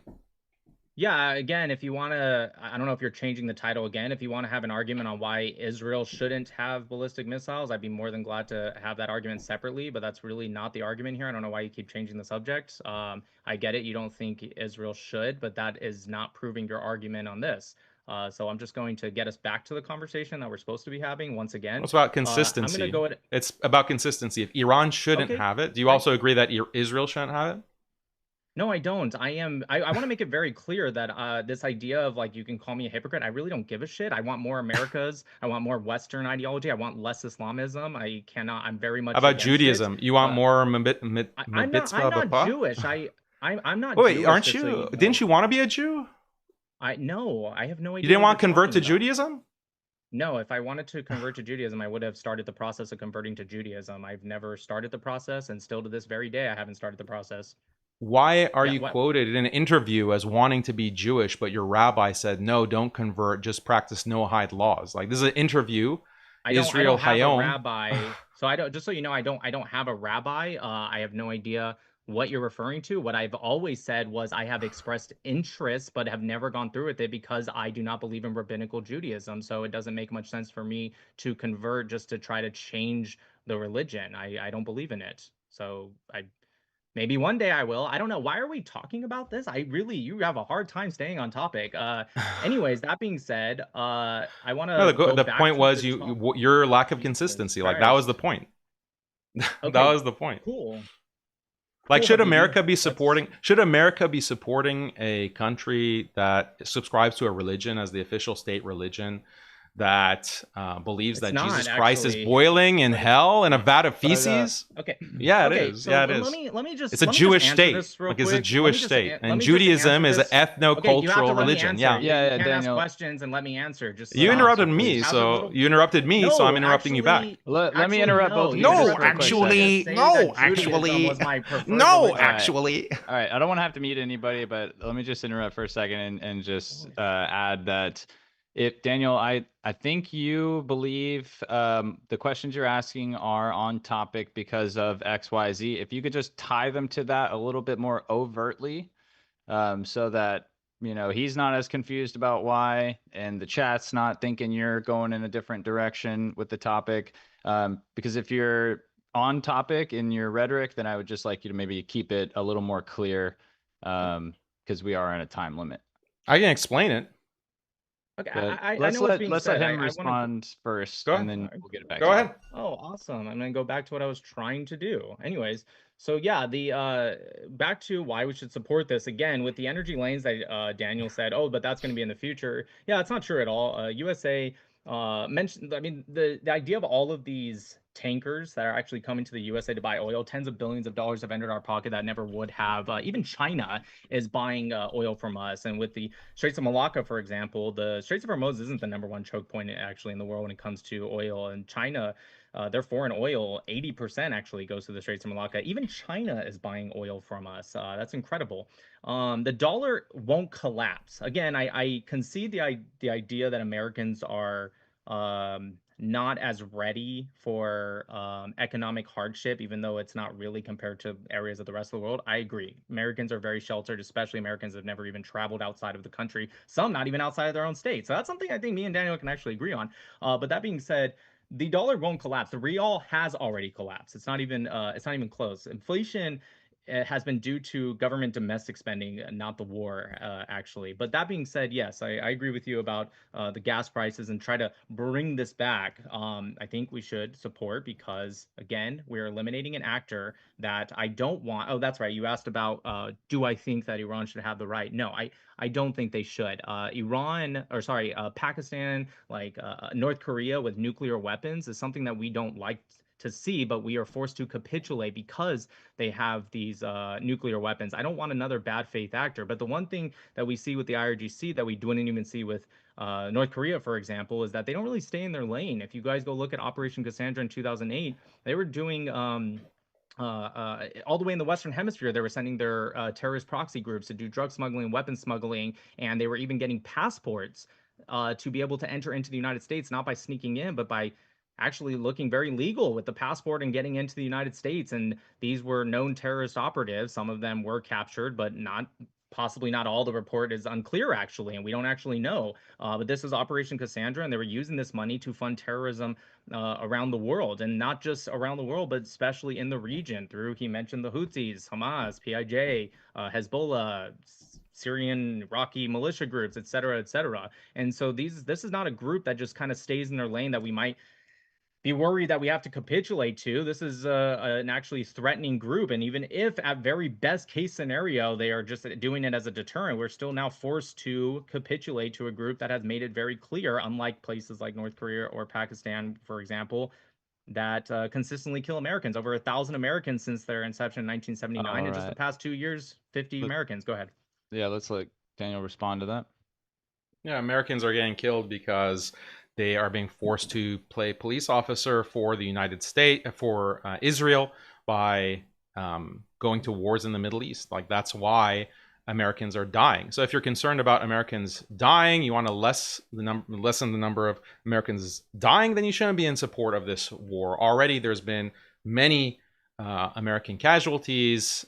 Dozens have been reported, and they're claiming that these reports are actually underreported. Iran has been able to, because of this attack on February 28th, been able to neutralize and destroy 17 out of the 18 bases in the Gulf. They were able to completely destroy the Bahraini base, the naval base that was so critical for the U.S. to be able to maintain naval control in the Persian Gulf. That's been destroyed. Many of the other air bases, the Patriot base in Kuwait, like, these are bases that have been systematically targeted and destroyed by Iran. So if we're purely going on the basis of American military interests and, oh, Americans being killed in the Middle East or around the world, then this war has been a disaster even on that basis. But again, I return you to the moral question, something that you don't want to address, like why should America be maintaining all of these bases in the Middle East that have resulted in endless wars in the Middle East, resulting in 4.5 million Muslim deaths, 38 million refugees. These refugees have to be transferred. They have to find a place to live. Oftentimes it's in other West Asian, Middle Eastern countries, but oftentimes they have to migrate to Europe, to the United States. This has caused a lot of problems for the infrastructure of these Western nations because they're having to import all of these immigrants from the Middle East. And again, there's no purpose. Iran, just like other Middle Eastern countries, other Muslim countries, some of them who are more fundamentalist by your standards, Islamically, than Iran, the US has been able to normalize with them, normalize economically, diplomatically, and even militarily. Why can't that be done with Iran? It can't be done with Iran because Israel has to defeat Iran because they're the regional opponent to Israel. That's why there can be no deal made. That's why Iran can't have nukes. That's why Iran can't have ballistic missiles. Pakistan, another Muslim country, religious country, arguably more fundamentalist by your standards than Iran, they have nuclear weapons and they're normalized in their relationship with the United States. That's not a problem. Why can't that be the case with Iran? It's because Israel won't allow that. Israel has to have Iran destroyed so that they can maintain a kind of regional hegemony in West Asia and the Middle East and pursue their Greater Israel project, which politicians like Benjamin Netanyahu explicitly say that they want. They want a Greater Israel. They believe in the vision. I believe that's what Netanyahu said. They believe in the vision of Greater Israel. And they have people like Smotrich, these high officials, or Ben Gvir, who say that they want Greater Israel. They want to expand into Syria, into the Sinai, into Jordan, the West Bank, obviously. They want that. So this is something that this is a war for Israel. It's only for the benefit of Israel. And Americans are going to pay the bill for that, and they're going to suffer for it. All right, Nick, go ahead. So once again, the America First guy loves to quote IRGC words and not American reports or media or anything like that. I find that very, very telling. So he said that 16 of the 17 sites have been completely destroyed. So actually, that comes from the IRGC, the Iranian state media specifically, where they actually said 17 of the sites have been completely destroyed. All actual other reports outside of the Iranian state media say that 11 of the 17 or 17 sites have been damaged, some more than others, but not destroyed. Now, again, I guess we can argue that the Iranian state media is the one telling the truth, but I just find it really weird how much you believe their sources. As for Israel, or fighting all these wars for Israel, Israel is the one that actually told us not to invade Iraq. In fact, one of the major reasons we invaded Iraq was actually from German intelligence. They found a defector who, now to be fair to the Germans, he did lie to them, but they interrogated this guy and he said that Saddam Hussein had weapons of mass destruction. So that actual claim actually came from the Germans, who it was until after the war that they found out that the guy was lying. The Israeli media, or excuse me, Israel government.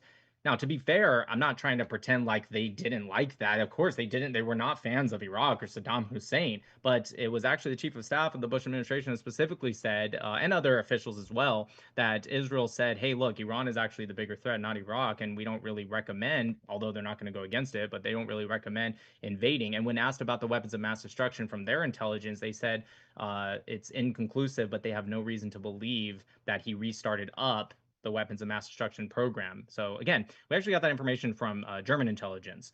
As for why we should, actually, I'll go ahead and end it there because I want to try to start tightening up the conversation instead of having these like long-winded answers. So I'll concede the rest of my time. All right, Daniel. So the claim that this is IRGC propaganda, that the bases have been destroyed. No, we can just look at the facts. We can look at the facts that there is no naval presence that the U.S. has anymore in the Persian Gulf because they had to evacuate. They had to evacuate because the naval base in Bahrain was destroyed. Like that's the consequence of destroying a base. You have to evacuate your forces from there. the fact that the most valuable fighter jets, the jets that are being used to bomb, the F-35s, etc., that are bombing Iran, they're not flying from the Gulf anymore. They have to fly in from Cyprus, from Germany, and the US Air Force has had to use these massive tankers in order to refuel mid-air so that they can reach Iran. Ideally, from the Air Force perspective, they'd like to have a base launch point either from one of these Gulf bases or from a aircraft carrier group, or aircraft carrier rather, but they can't do that. They can't do that because they can't come within distance of Iran because the bases have been destroyed. Their bases are being targeted and they can't even operate. So that's the, if you don't trust these IRGC reports, just look at the behavior of the Air Force and how they have relocated assets. And then you made another point that I forgot off the top of my head.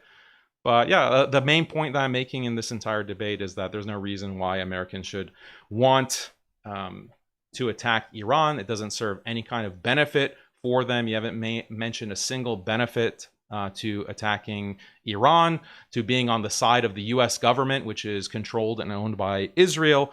You haven't made a single argument for that. And all of the downsides are there. All of the downsides that I've expressed are there. Your arguments actually make no sense. Like your argument that, oh, they've killed Americans or they've been hostile to Americans. I've already addressed those. The Iranians were willing to negotiate. If you care about American lives, then you wouldn't advocate for a war. You wouldn't advocate for a massive war that has the potential to be far worse than Iraq. The Iraq war that cost America on the order of like $5 trillion to $8 trillion, depending on which estimate that you look at. Like, why would you want to attack a country that's far larger than Iraq, much more difficult to invade? You can't actually do a ground invasion in Iran because of its geography, and is much more populated, has more resources, and is more advanced technologically, militarily. Like, why would the US want? You'd have to have a very, very, very good reason to attack Iran. And you haven't presented that. No one has presented that because there is no reason for that. Let's let him respond to that, Daniel. So this is a false premise, logical fallacy. So the idea that I haven't even mentioned that we had to do this some kind of major ground operation that's even close to what we did in Iraq into Iran is, I never said that. I don't even know where you got it from, so I'm just going to ignore that. That being said, I want to point out that I did mention actual benefits, actually quite a few. And on top of that, I said I do not think that they should have a ballistic missiles program. I understand that you think that they should have that right because I guess Israel has it, so they should have it. I don't particularly care. That's not what the debate's about. Iran was never, ever going to stop enrichment or give up the uranium, which was Trump's red line. That was his red line. So you can say that they were trying to negotiate, but his red line. Oh. Good point. It was his red line. Oh, that changes everything. Yeah, of course. They violated his red line. I'm convinced. Yeah, of course. When you're negotiating with someone, you're saying that they were in good faith because they were negotiating. Sure, but they were negotiating something that was nowhere near close to a deal. By the way, you said that it was reported that was close to a deal. Who reported that they were close to a deal? Who was that? It doesn't matter who reported that. It doesn't matter. It matters. They were negotiating. When you're in the middle of the negotiation, you don't like secretly bomb the person that you're negotiating with. So there's many reports. So there's many reports that came, including including the reports that you Western outlets that you cite. So you want me to go actually pull one up? Yeah. So an article is not. Will have the source. Go ahead. No, go ahead.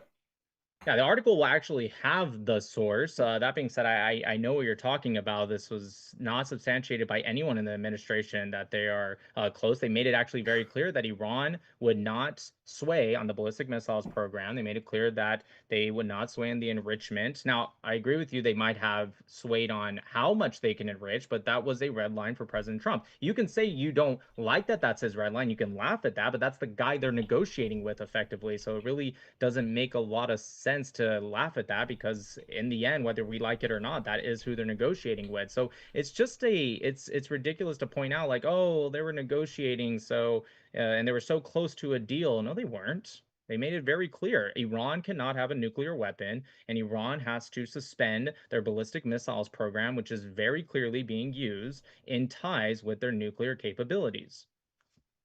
All right, we got about 5 minutes left in the open dialogue. So if you guys want to maybe try to give a little bit more tunnel vision in these last 5-6 minutes here on Yeah. your main points on why you truly think the support should either be kept or maybe steered clear, as that's what you would suggest, right, Daniel? Yeah. So look, Americans, I'm American, other Americans, we don't like the idea of a foreign entity dragging a country into war that has no benefit, has only cost for us, and only benefits the foreign power. At the beginning of this attack on February 28th, there were many U.S. officials, especially as things were going sideways, as the U.S. realized that they couldn't just bomb Iran, take out Khamenei, and then win the war. The same kind of hubris they had in the Iraq War, the second Gulf War, where they thought a shock and awe campaign would be the end of it, and then the U.S. is in a 20-year, almost 20-year quagmire in Iraq.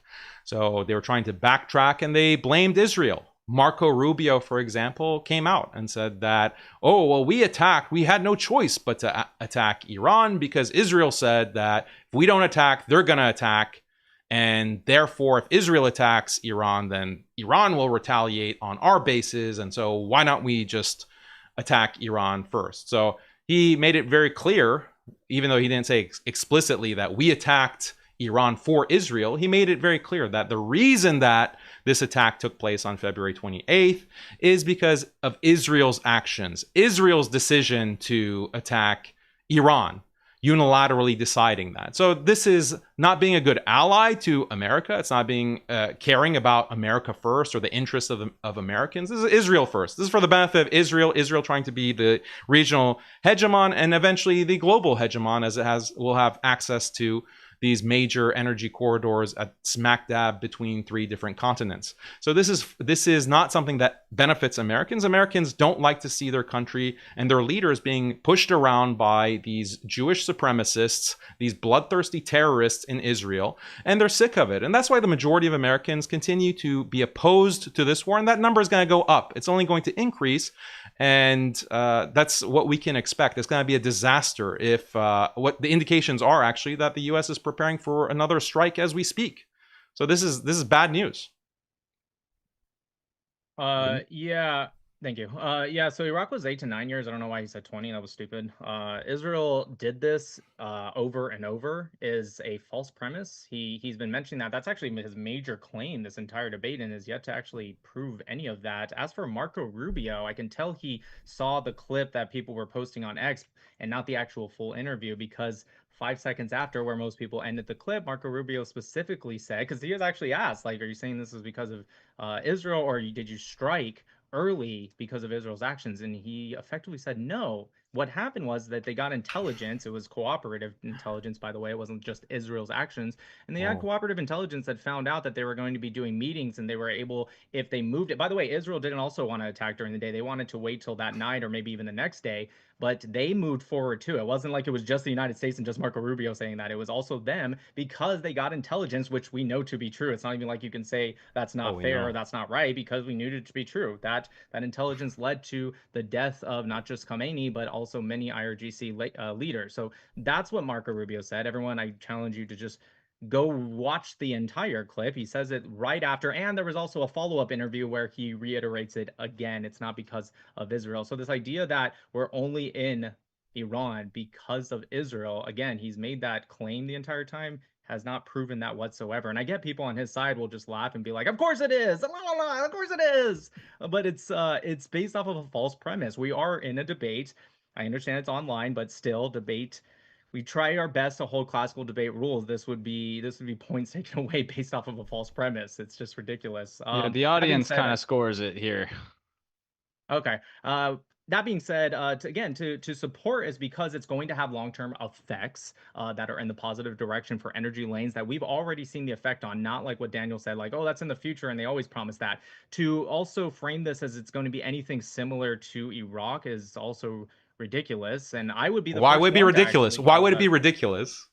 Like Yeah, sure, you just because like, we're in. why would it be ridiculous? Sure, no problem. Yeah. So I served in the military for 12 years. We have completely different technological upgrades on how we fight warfare today. The drone program by itself is significantly different. If Trump were to come out, let's say even tomorrow, and he says, I want to do just like what we did in Iraq, and we're going to, stay there for, again, not 20 years, but 8 to 9 years, and we're going to send in hundreds of thousands of troops, I will be with you on that, Daniel. I'd be like, hey, you know what? I'm against that personally. But we don't fight war particularly like that. Now, that doesn't mean I don't think he's ever going to send some troops, like you mentioned about taking Karg Island. But the idea of trying to do it exactly like Iraq is ridiculous. And if he did come out tomorrow and said that, I will also equally say it's ridiculous. I'd be like, this is ridiculous. I don't support this. But there's nothing to actually point towards that. This is just your entire argument, the entire premise, this entire debate has been you forming them off of things you've never proven. That we're only here because of Israel. We're doing this for Israel. We're gonna No, I fight have it like proven it. Iraq. I Iraq was have 20 proven it. years. The basic premise, okay, the basic premise that I gave. So I gave a lot of evidence for how Israel Right, like standing controls. ovations equal control, right? So yeah, don't interrupt me. I let you speak. So the basis of the primary logical basis is that if the United States makes a decision that is so destructive, catastrophically destructive for its own interests, for its own people, but benefits supremely another foreign entity, and that foreign entity has all of this influence through a massive Israeli lobby, through sexual Epstein blackmail. It is catastrophically because the Iraq War.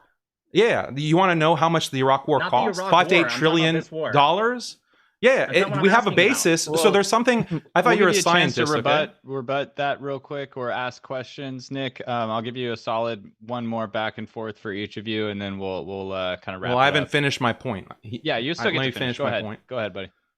So all of this, okay, we can predict what's going to happen with this attack on Iran, just like we can on the basis of what we've seen historically with the attack on Iraq, the occupation invasion in the first Gulf War, second Gulf War, the occupation invasion of Afghanistan, Libya, Syria.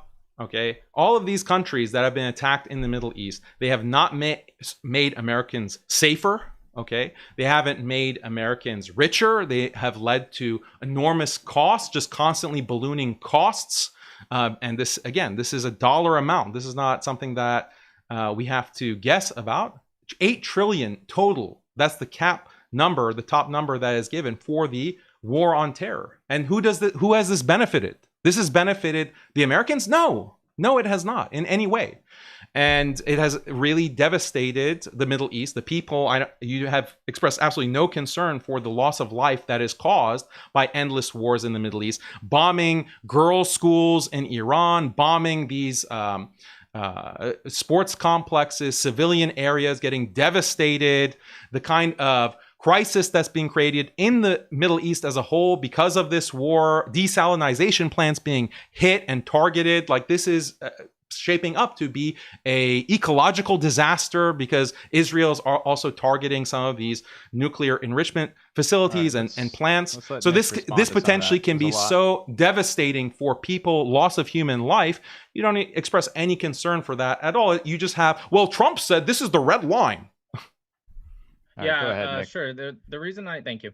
The reason I don't express concern for that is because, unlike you, I'm sticking to the subject. That's just not what the subject is. But yeah, sure. If we have a further talk over coffee or something, sure. Yeah, I can get into that. But that being said, notice how he just did, because again, this is a debate, so I have to call them out. He did false analogy, logical fallacy. He also did hasty generalization. This idea that, oh, well, we have a premise, right? This is the faulty analogy. We have a premise that we can look to, so therefore I have to assume this one will be either the same or even similar, is a faulty analogy. If it is, then sure. In 10 years, you and I can talk, and I'll tell you you're right. This is also, like I said, hasty generalization. This is appeal to history. It's not worth answering because again, it's a logical fallacy. So there's nothing I can say beyond you're just doing logical fallacies. This is it's emotional bullshit, actually, to be honest. That being said, he said there's no benefits at all whatsoever to America. I just talked about earlier the tens of billions of dollars that the empty oil tankers have come to the Gulf of America to get from us, including China. That is going into our pocket, and that's something that we'll see in the future as well if these energy lanes are even halfway secured. that's something we'll see in the future as well. And on top of that, we will eliminate an organization, or at least severely weaken an organization that has killed over 1,000 Americans in just the past 2 years alone. 40 to 50 Americans. They have consistently targeted us. The very first year they went into power, they kidnapped Americans for 444 days, I believe it was. Few years after that, they bombed a Marine base, killing 241. And they've killed about 700 or so since then, and for a total of about 1,000, give or take, Americans. So yeah, it's obviously a benefit. Go ahead. This is my last response. Ideally, if it's something that's really, you guys need one more, I'll allow it. We went a little over the open dialogue time, but we'll get right into the questions now. We got a lot of super chats to get to. Yeah, because he started the dialogue, so yeah, finish. But yeah, so Iran, or the U.S. has killed far more Iranians than Iran has killed Americans. Again, if you are concerned about American life, then you would make peace. You would want to negotiate with Iran, not attack them. The appeal to human life actually works against you. Why can we use past events like, actually, that's a logical fallacy. No, this is actually how political science works. This is how you are able to analyze historical events or military action on the basis of what has happened historically, repeated patterns. It's not a logical fallacy, so don't use that kind of debate bro tactic on me. The fact of the matter is that Iran should be treated as a sovereign country. When the US attacks Iran, it makes, if we just want to go by the American perspective, it causes all kinds of economic problems. It's already causing all kinds of economic problems for the American people. It also depreciates the standing of America in the world, because America is increasingly seen as a terror state that just goes and bullies other countries, kidnaps their leaders, assassinates their heads of state whenever they feel like it on the beck of whim of this Jewish terrorist state. And that actually harms America in terms of our reputation. The fact that our country, America, is being controlled by a foreign lobby, that also depreciates the confidence that Americans have in their government, and that potentially can lead to riots. It can lead to more protests. We've already had devastating protests because of things like Black Lives Matter. And if economic situation gets much worse in the United States, there's definitely high likelihood of protests, devastating protests happening in major US cities that can burn major US cities to the ground. And Trump is only inflaming that. Trump seems to have no concern for actually appeasing people by giving them an economic break, by not starting this new war in the Middle East for Israel, because he's controlled. He's controlled by this Israeli government, by Benjamin Netanyahu, and this is a disaster. And ultimately, if you have a problem with Iran, oh, they're so radical, oh, they have to be taken out. Well, Judaism is a far more radical from that perspective religion. It is a religion, it's a culture, and it is a terror state. This is why they're devastating the people of the world, and they don't care if Americans suffer. They don't care if Americans go through poverty, because they want to establish their hegemony in the Middle East. And the only way to do that is to eliminate Iran. And they have this personal military service called the United States that's going to do it for them. Americans don't want that. 70,000 terrorist attacks since 2001 by Muslims, just FYI, 70,000. The Global Terrorist Index, all top 10, all top 15, actually, other than one, are all Muslim organizations. But yeah, no, Jews, for sure. Yeah, how much financial fraud that led to the financial collapse was involving Jews that were convicted? How about the top 10 I'm of sorry, that? I thought we were talking about How about terrorism. that? How about the top? Economic terrorism. Yeah, economic terrorism that actually affects all Americans when their houses are foreclosed. Yeah, it's a big laugh for you, huh? It's a big laugh when people lose their homes, when you had mass foreclosure. Yeah. Which racial group, religious group is at the head of financial terrorism, financial fraud? How about that? I got you. Financial terrorism. I like that. Are you guys ready to move into the Q&A? Alhamdulillah. Okay. Yeah, like IDF, Israel invented terrorism. Like, what are we even talking about? Oh, wow, I didn't know that. All right. Yeah, well, I appreciate you guys not letting it devolve completely. Mashallah, mashallah, habibi, mashallah. How many rakat in Sahih Bukhari? Mashallah, habibi. All right, so you guys will both be able to respond. Why it's so funny? Rakat means like a unit of prayer when you're praying. Okay, as a Muslim, it's not a unit of a book, like a chapter. So the So fact when that I you said I don't were know, stumped by means that, I was correct. yeah, because if you read Sahih You just Bukhari, you'd know what a debunked yourself. rakat is. You would know what a rakat is if you read Sahih Bukhari, you idiot. You just debunked All right, yourself. When I guys, said I don't the know, poll then I is guess I up. was You right. retard. chat. You should Couldn't know have what known. you should know what a unit of prayer is. If you read 20 million hadith, you read 6 million hadith, bro. You read 6 million hadith? Wow. But you don't know what a unit of prayer is called in Islam? Wow. All right, so Retard. polls up, debunked polls himself. up in the chat. I'm gonna go ahead reading some of the chats. If you guys could please try not to interrupt until you are 6 million answering the hadith. question. And first one, I'll just shout out real quick. Floridalis, thank you for becoming a member on the final word level, and the White Boy SKCFW also for becoming a member on the debater. All right, so first chat question. That's not a question, but I'll read it real quick. Justin OMG sends $2, says, of course, he's pro-Iran. I believe that was Daniel. Unicorn Black since 5. He says, Daniel already scared to go first and debate Gaza. No, wait. Do we address what these comments are like, or are you just going to read them? Yeah, if it was a statement, I don't really ask you to. You're welcome to clarify. Yeah, no, I will clarify that I it. was pro in this argument. I was talking from the perspective of American people and American morality. So I wasn't specifically defending the IRGC or the Iranian government, but I was arguing from an American perspective and Western morality. Yeah, thank you for clarifying that. I didn't mean to just blow past it. I just don't want to focus too much on the statements necessarily. Trying to find you guys a question. But yeah, you're welcome to respond to any of them. Just be like, I'll respond to that. Otherwise, if you don't respond to me reading it, I'll just go to the next one. All right, King David says for $2, Haqiqatjou is an Iran agent. I imagine you want to respond to that. Yes, are 60% of Americans Iranian agents too? 61% who, according to Pew Research, oppose this war. And Nick, you're welcome to jump in. Let's just not get caught up too much in a back and forth if you do, you know. I mean, it was given to my opponent, like it was accused of him, so he should respond, not me. Well, this is definitely towards both of you guys. Daniel Pokemon name versus Nick Pokemon name. The showdown of the century from Hellstorm for 5. Jared. Can I ask actually, how do you pronounce your last name? It's Haqiqatjou. It's very hard to pronounce because of the qaf letter. It's like a kind of a guttural. Yeah, guttural. So Haqiqatjou. So if you pronounce it Persian, it's like Haqiqat, and Haqiqatjou. So that might be easier. I made a video saying about the debate, and I was like, I don't want to butcher his name, but I just said Haqiqatjou because I thought that might be right. I don't know. Yeah, that's close enough. Thanks for trying. Yeah.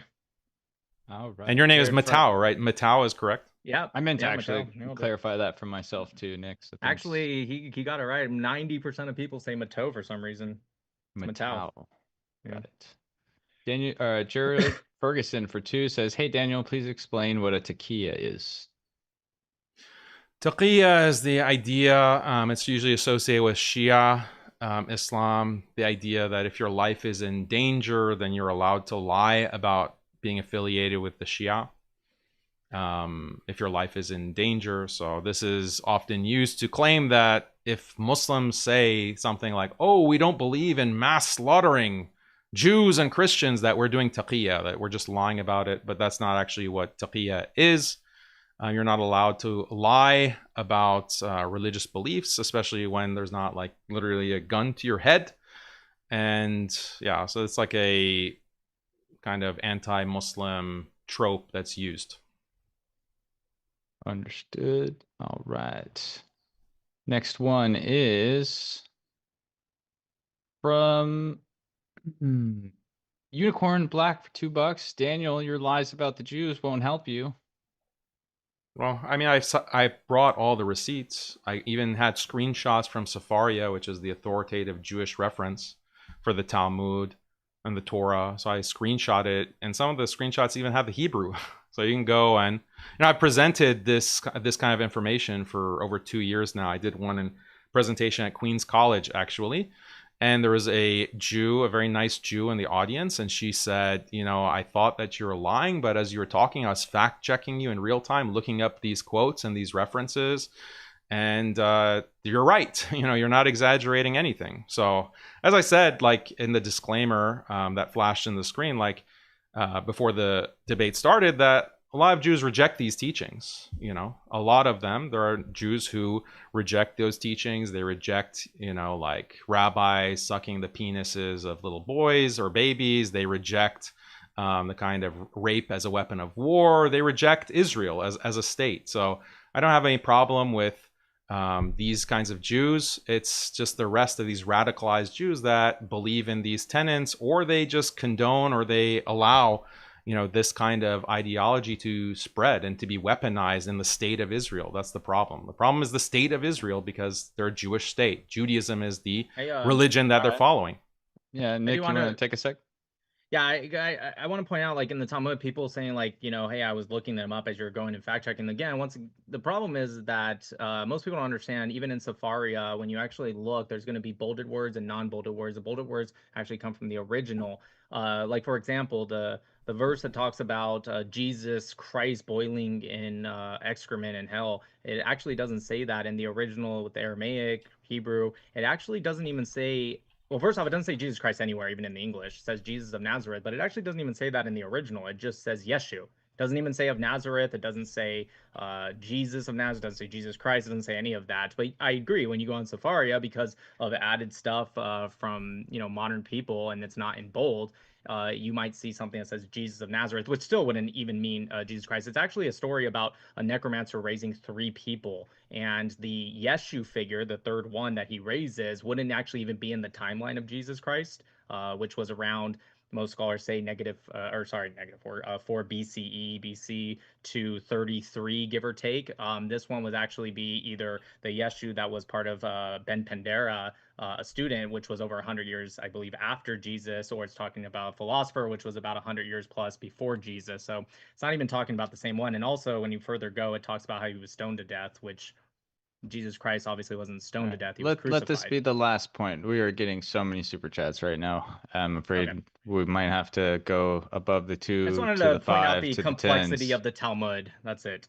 Yes, Yeah, I want to just really quickly want to rebut that. I didn't get the point about Jesus being Jesus Christ boiling in a vat of feces from just reading the Talmud straight up, even though if you read it, it's pretty clear who the verses are referring to in the Talmud.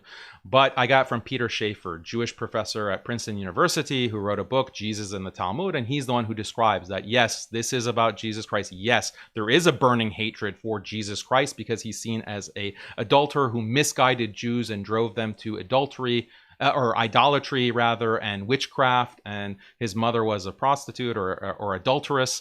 So that is coming from Peter Schaefer, Princeton University Press, Jesus in the Talmud, not just my personal reading of the book. Okay. Now you did kind of answer to this one a little bit with the last one, but I'll just read it because he sent $10. AP, the Revenant, says, they don't call him Daniel Haqiqatjou for nothing. We already covered that. Every debate, regardless of the topic, comes back to, quote, the Jews. Can you do just one without saying it? Honest answer only, Daniel. Many debates that don't involve the Jews, but we're talking about the war in Iran, U.S. attacking Iran on behalf of Israel. So we have to talk about Jews. Isn't Israel the Jewish state? I think that's a answer he's going to have to address, but I think he did send a couple more super chats, so we'll see what else he said. He did. Okay, he sent one right after that for $2. Said Daniel has still not made one argument for Iran. So those are back to back. Mind if I keep going? Yep. All right. Justin sends $10. He said Daniel's gonna get deported. Let's go. Bye. Why would I get deported? Like, are they gonna deport like 61% of Americans who oppose this war? I just want to point out real quick, it's a little bit back, but just so everyone knows, so there's no misinformation here, Judaism is not the official state religion of Israel. I want to make sure that's clear for people. Why do 79% of Israeli Jews want Jews to have preferential treatment over non-Jews, according to Pew Research? Yeah, again, we can have a separate debate, but that has nothing to do with me correcting the idea that Judaism is not the official state. I don't know. I'd have to look at that research. I have to go ask It's them. not I'm Israel is not not here the to Jewish defend. state. Israel is not the Jewish state, right? Is that what you're telling me? So Jews are an ethno-religion, but that's Yeah. not what I'm saying. I'm saying Judaism is, I'll say it one more time and then we can move on. It's very clear. Judaism is not an official state religion because that was said earlier in the debate. Just want to make sure people got that. It's not the official state religion. Yes, Jews are an ethno-religion, and so yes, there are mostly Jews in the Jewish state. That is true. So if Judaism is is an ethno religion, and Israel is an ethno state based on being Jewish, then by extension, Judaism is the official religion. So I'm not saying that in the Constitution it says we are going to follow the Talmud. Okay, yeah, they can be atheists. I know that. It's an ethno religion. It's an ethnicity. Right. So the idea of, okay, yeah, let's just move on. Yeah. There could possibly 100% be several other comments where you get into that again, especially this one right here. Halal Zoomer for $5 says, "Shalom, Nick. Is it true you were about to convert to Judaism, but the rabbi said you're more useful as a non-Jew?" Yeah, again, so I have never once ever started the process of converting to Judaism. I asked a rabbi about my curiosity specifically, and no, he didn't just say like don't do it because you it's better, I guess, being like a non-Jew and talk about this. And I'll actually mention more stuff that's probably not in that or whatever article. I've done multiple articles. I don't know which one you're talking about. He even said though that it would make sense because my wife is Jewish to convert because Jews should not intermarry, right? And so he actually talked about that, and he offered. This was a guy out of Australia. He wasn't my rabbi. I talked to him 2 times ever over Zoom, and he specifically said, like, if you ever want to start, I can start the process for you, or at least send you to somewhere that can. And I said, no, I'm good, and literally, and I never started the process. One day, if I ever do, you guys will be the first to know. But I've never started the process, and I also don't think it matters. Even if I was a Jew, an atheist, a Muslim, the arguments are still the arguments. They don't change just because I'm this religion or that. Thank you for But addressing you identify as Noahide according to this article. Like we're referring to, like, I want to be fair to you. Like maybe the article has misrepresented you, but this is from Israel Hayom. It's titled "Nick Matau was a nuclear engineer, then he became a pro-Israel TikTok sensation." So there's like multiple articles in your interview. Yeah, that's not even really right, because I was, even when I was still in the Navy doing nuclear engineering, I was talking about pro-Israel stuff. I've been doing it since 2021. I didn't leave the Navy until May 2023. So the article is obviously misrepresenting stuff. And also, I mean, the fact that I'm a Noahide literally means I'm not a Jew, because that's kind of the point. No, but it means that you're not a Jew, but you're a Jew who is respecting. Because being a Noahide means that you follow these 7 Noahide principles that are defined by Judaism. They're defined by Judaism, and being a Noahide also means that you consider Jews as being superior. Like, to be a Noahide, you have to subjugate yourself to Jewish conceptions of Judaism versus non-Judaism. We got so many more super chats. I just point out the book of Genesis debunks all of this. I want to be accurate. The book of Genesis debunks everything you just said. Yeah, well, Tell New Wayne House sends $5 and says, "Can we make Daniel actually talk about the topic? He always does this. He tries to run off a rabbit trail so he doesn't have to debate the topic." Yeah, just because you don't like the fact that I brought up your God, Israel, and talked about Judaism and all of its beliefs and practices, that doesn't mean it's off topic. Who defines what is on and off topic? I gave you the explanation for why. I gave the explanation for exactly why it's on topic, why Americans shouldn't support an attack on Iran because of this relationship with Israel. I explained that. So you don't like the fact that Israel is involved, that Judaism is involved? Too bad. Too sad. This one's also for you. Jared Ferguson sent another $2. Thank you for the support. Daniel, can you please explain what Al-Zut is? Al what? Al-Zut. I don't know. It's got 2 T's. Yeah, Al-Zut. Yeah, this is perverted Jews and Christians who read their sexual fantasies into Islamic texts. So that's what it's about. Like, it's such a dumb meme, and like crypto Jews love it, I guess. So they laugh a lot about sodomy because I don't know why. but it has nothing to do with Islam or the hadith. Like, it's a hadith of the Prophet, peace be upon him, talking to a group of people, and the hadith mentions, like, uses an Arabic phrase that the Zut people, the hadith using as an Arabic phrase that they rode the Prophet, peace be upon him, sallallahu alaihi wasallam. Right. As long as I don't get taken off of YouTube for asking that question. No, it's something that these Christian and Jewish apologists for Israel constantly spam, and they find it so funny. Yeah, because they're they sexually rode the Prophet perverted all night long, and that he was in pain the next day. That's actually what it says. Yeah, that so riding yarkabun. So the let's just move it. Let's move it on. Let's clarify. So it's an Arabic expression that means to ride, meaning that they were asking him questions, they're pressing for answers, and they kind of kept him occupied with that. That's all it means. But if you're like porn brain gooner, if you're a gooner, like Nick here or some of these other Jews and Christians, then yeah, you're gonna read your gooning into the hadith. Like, that's not the fault of Islam. Like, Christianity talks about the Holy Spirit penetrating into you. You know, the Holy Spirit has penetrated. If I was a gooner brain like some of these Jews and Christians, I'd say, wow, okay, so the Holy Spirit is penetrating you. Wow, Jesus is literally inside you right now. Oh wow, that's interesting. Does it hurt? Does it hurt? Do you need lube for the Holy Spirit? Like, that's the kind of gooner mentality that Muslims don't have, but Christians and Jews have it because we know what they do in their bedrooms. So that's why they want to interpret that hadith in a pervert way. All right, appreciate your perspective, Daniel. We'll move it on now. We got another, let me see. Poll 2739. I was trying to figure out what that symbol is. I think someone told me it was shekels last time. It's like a two spirals or something going into each other. I don't know if you guys are familiar with that denomination. Yeah, it looks kind of like an N and like an upside N. Yeah. It's shekels. You see a lot that I didn't know you could send those until the last debate. Honestly, I saw that for the first time. Daniel Pivot debate, two Jews like always. Can we ask him if Quran came to correct the Bible, why Daniel wasn't reading the Bible where it doesn't correct it? Like more punctuation, but that was poll 2739 for 15 shekels. Not sure what that translates to in American. Oh, it's sent from Israel? Is that what you're implying?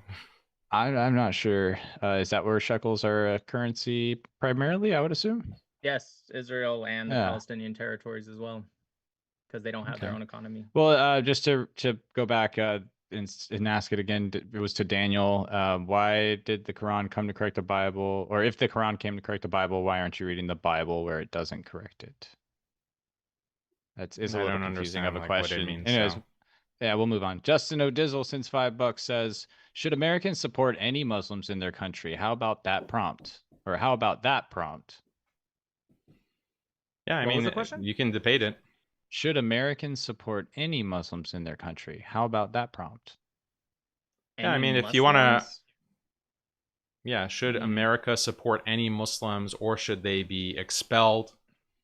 That's the gist of what they're asking. I don't think that people should just be expelled because they're Muslim.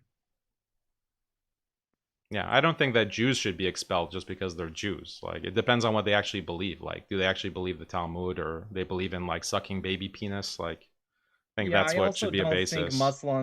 I also don't think Muslims should be expelled if they believe in even some extreme values versus actions. If they take action against it, I think that's a different story.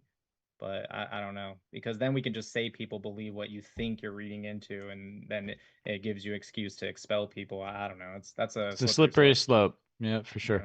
Yeah. All right, Iskabir 1535 since $5. Thank you for support. Says DH and DM, good debate. Clarification: Rakat is a single circuit within Salat.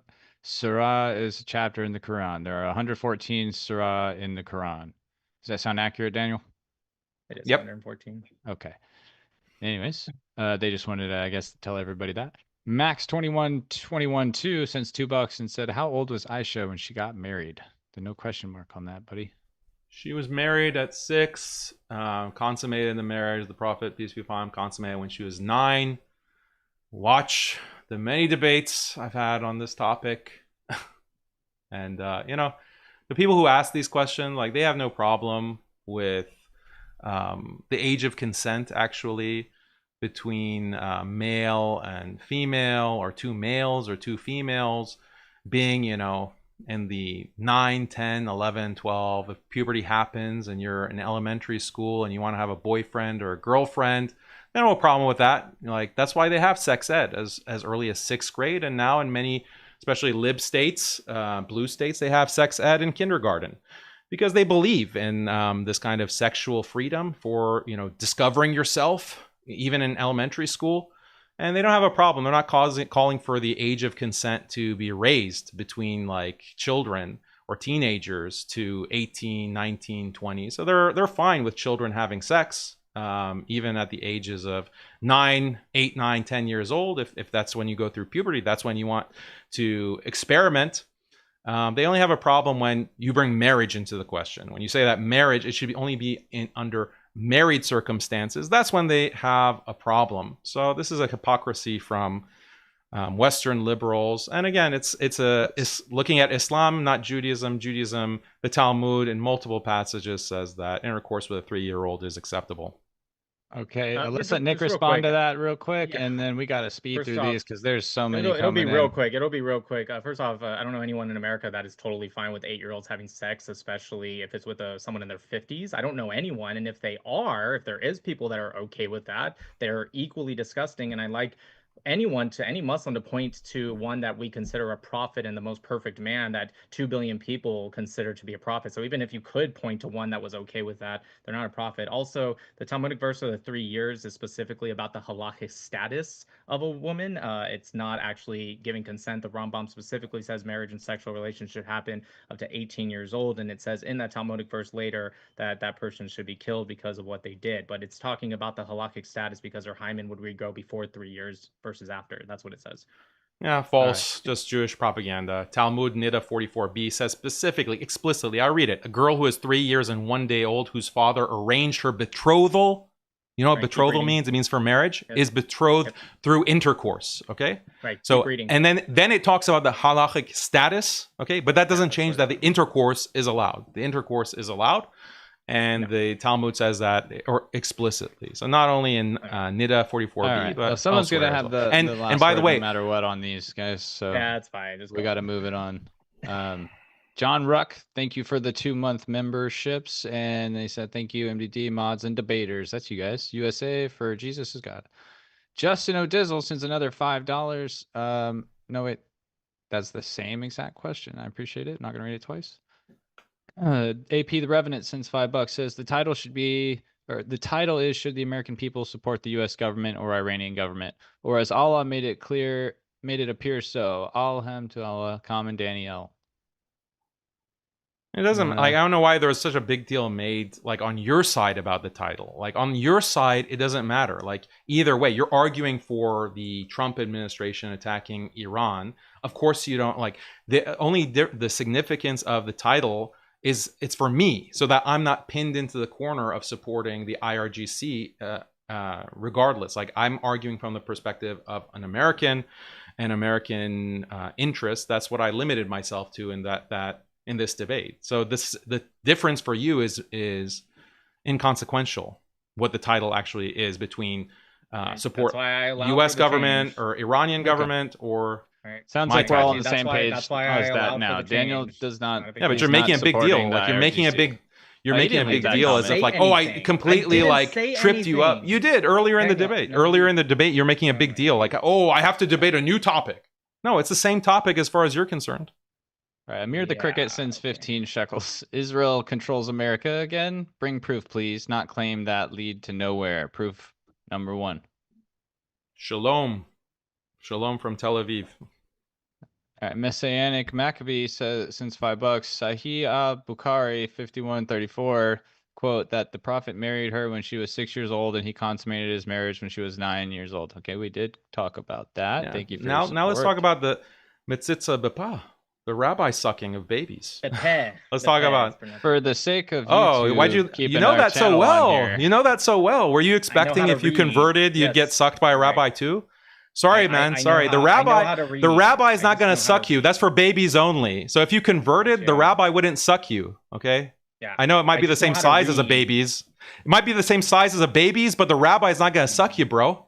Here comes the ad All right, hominems. all Anyways, I right, just all know right. how to read. It's not knowing it so well. It's I just only know for how to read. babies. Only baby penis gets sucked, okay? By the rabbi, not adult converts. Sorry to break The your bubble. Burst your bubble on transcripts that. are not going He's to look crashing great out on so here. much. All right, Pol sends another 6 shekels. Venezuela regime changed 100% secured oil to America. So that's just a statement. What? It's a statement or a question? Geopolitically, that was maybe you guys talked about Venezuela for a second before they sent that. I don't remember. I can't recall. Daily breakfast 85.45 sends $2. Let's go, Nick. Kuhn Upstate sends $5. All the USA, my country in parentheses, has to do is keep blocking Iranian oil, and that alone will topple the brutal Iranian Islamic regime. Well, they can't block it because while they can try to get at the tankers that are coming through the Persian Gulf, there's other ways that that Iran can transfer goods. So they have land paths to China. They have They have the Caspian Sea to Russia. They have a lot of trade through the Caspian Sea with Russia. So it's not just the Indian Ocean or the Arabian Sea that the U.S. would have to control to cut them off. UN Upstate sent another 5 immediately after that and said, in Iran, it is legal for adult men to marry little girls as young as 10 years old. Now tell me you want to support the Iranian government. I dare you. Yeah, I have no problem with that. I have no problem with Islamic law. Okay, it's much better than American system or Israeli system where little girls and little boys are doing either fornicating with each other. You know, as soon as they get horny, they're on their phones, constantly consuming pornography and fornicating. Like that's allowed in these countries. In fact, the age of marriage in a lot of U.S. states is not even defined as a minimum. You can actually be a teenager and get married to a 50-year-old as long as you have parental consent in many U.S. states. I don't have the exact number. Do you think no, that's absolutely wrong? not. Absolutely not. Okay, so absolutely not. Absolutely not. You don't. Oh, you didn't get me. You didn't get me, Nick. You didn't do your research. You know how many debates I've had on this topic? I just found out you existed before, but it's fine. It's cool. I just want to make sure. Likewise, to 20,000 Hadith reader. All right. The Lion 7017 sends $5 and says a Muslim being against war is funny. Being his so-called quote prophet started many wars. Yeah, being a Jew, being in favor of genocide is not really crazy because that's what the Torah teaches. That's what the Talmud teaches. That's what the Mishnah Torah and the Rambam teach. Genocide, killing, women and children as a religious obligation in these obligatory wars that the Torah and Talmud delineate. So we got 1.6K in the chat. If you guys could please like the video if you thought this was a spicy back and forth. And there is a poll in there if y'all want to participate in that. Tickets to DebateCon 8 are for sale right now, link in the description. And one thing before we get to the rest of these, I would like to say one of our sponsors for the DebateCon 8 is Yonaguni International Cuisine. Good friend Bob owns this one in Puerto Rico. If you guys are vacationing, stop by. It's the best sushi on the island. They got great wine. Anyways, I will now get back to the comments. AP the Revenant sends another. You should read that with more enthusiasm, bro. Like the the sponsor. The same thing. I mean, I'm going to be saying it multiple times, so I wanted to not do it the same every time. Yeah, they're paying you. You gotta be, more spicy with that ad read. We're going back. Yonaguni International. I appreciate you guys. Bob is really great. Bob is a really nice guy. Yeah, Bob's cool. What did he say his nickname was? Sideshow. He was he was like a pilot or something in the Air Force. Oh. Okay. But yeah, apologies, Bob. I could have spurred out for you a little harder on that one. But I was gonna say it like 3 more times, so I didn't want to overdo it. Okay, AP the Revenant sends $5. It says Iran cannot have nukes because at the first provocation they attacked all their neighbors who didn't do anything. Outside the fact they fund proxies. No, that's their neighbors were complicit in the strike on Iran. This has been admitted to by Pete Hegseth himself, and one of these generals that at a press conference thanked specifically by name these Gulf partners, including Saudi Arabia, UAE, Bahrain, Kuwait, Qatar, they thank them. Why? Because those bases were being used to stage the attack against Iran. And throughout the 40 days in that first wave or that first period of the war, they were using Saudi airspace and Kuwaiti airspace. This has been proven from flight trackers, and it's been shown that they've been complicit in the attack on Iran. So this is why Iran has punished them for that and retaliated in self-defense. Nick, do you have a comment? I mean, yeah, I think I would argue that they use proxy warfare, but to be fair, if we're talking, I assume they're talking about the Iraq-Iran war. I think to be fair, Iraq did attack first, but I'm not really sure exactly what the comment was referring to. But they do use proxy warfare and attack first all the time. Israel uses proxy warfare all the time. Like, they're trying to get the Kurds to attack Iran. Like, Israel, you're talking about unprovoked attacks. Israel is unprovoked attacking all of its neighbors. That's its entire history. Right, and if I already commented on where that source comes from, but even if it is true, that doesn't make my claim false. It's just, again, separating the conversation to try to go back to the Jews. It's irrelevant. No, it's about Israel. It's about double standards. We have to have ultimate levels. Like, proxies are bad for Iran, but with Israel, it's just fine. Ballistic missiles are bad for Iran, but not for Israel. Okay. So where's the double standard? Like, that just comes across as disingenuous, unprincipled, irrational. Like, that's the problem. Like, maybe you don't understand the importance of consistency. I didn't know the consistency is not important for you. Okay, fine, that's fine. There's clearly a little bit of miscommunication between James and Nick. I guess if there was a title swap at the last minute, I appreciate you rolling with it, Nick. And yeah, I just got it yesterday as well, so I didn't know you guys weren't on the same page. So I'm gonna give some grace there. You rolled with it. You came out. You did it. So we're gonna move on here because we are getting a lot of comments. Surprisingly, they have not stopped. We got right here. We read that one. We read that one. Just chilling late night. I can't even read the rest of that. Since $5, Nick, do you identify as a Noahide, and are you advocate of the Greater Israel, Genesis 15:18 through 21, and Zionism? You kind of touched on that in the debate a little bit. Yeah, I do identify as a Noahide. Again, people who mention Genesis, I would just point to you in Numbers, Joshua. So I'd have to determine, if you're asking, do I think Israel should, like, I'm going to assume you're asking, like, should Israel right now start invading from the Euphrates to the Al-Wadi River, which a lot of people get wrong. They say from the Euphrates to Nile. It actually doesn't say that in Genesis, the river of Egypt. No, I don't think Israel should start invading. Even if you had all 16 million Jews living in Israel, you couldn't even have that, or occupy the land. So it just doesn't even strategically make sense. And no, I don't advocate for it. But again, if you read the whole Torah, you would know that it shouldn't just be stopped at Genesis. And yes, I do identify as a Noahide. I don't remember what the last question was. Daniel, I know you want to respond. It was about Zionism, by the way. Yeah, yes, what do you think about Huckabee's statement that they can take them all in that Tucker Carlson interview?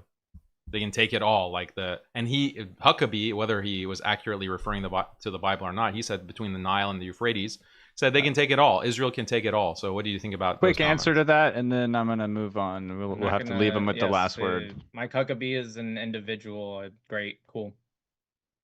Here to debate my claims, not Huckabee's. AP the Revenant sends $2. Operation Grim Beeper was a banger. No pun intended. Yeah, terrorism. Yeah, terrorism is just a joke, I guess, if you're a Zionist.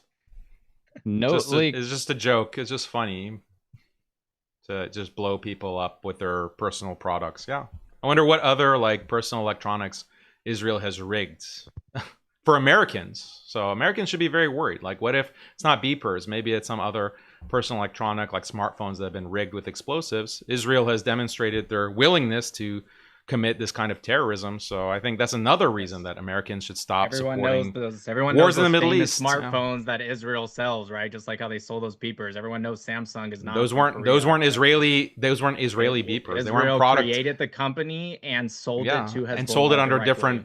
Yeah, how many Jews own a lot of these big tech companies or electronic companies? Now it's just Jews. Interesting. Okay, so that's the topic was always about Judaism. Yeah, didn't you hear my opening statement? Yes, we could set that up to be more. It was always specific if about you want that. to talk You about didn't know? the technology aspects. You think I cuck on that? Sorry, I'm not cucking on that. Yeah, it's a Jewish supremacy problem. It's not just Alrighty, Israel. Daniel. Yeah, that's right. Sorry, I had to mute you for a second. If this next one two are for you, I'll ask you to unmute. Notelicopter sends $10. Says at mods, you embarrassed to be platforming Dan.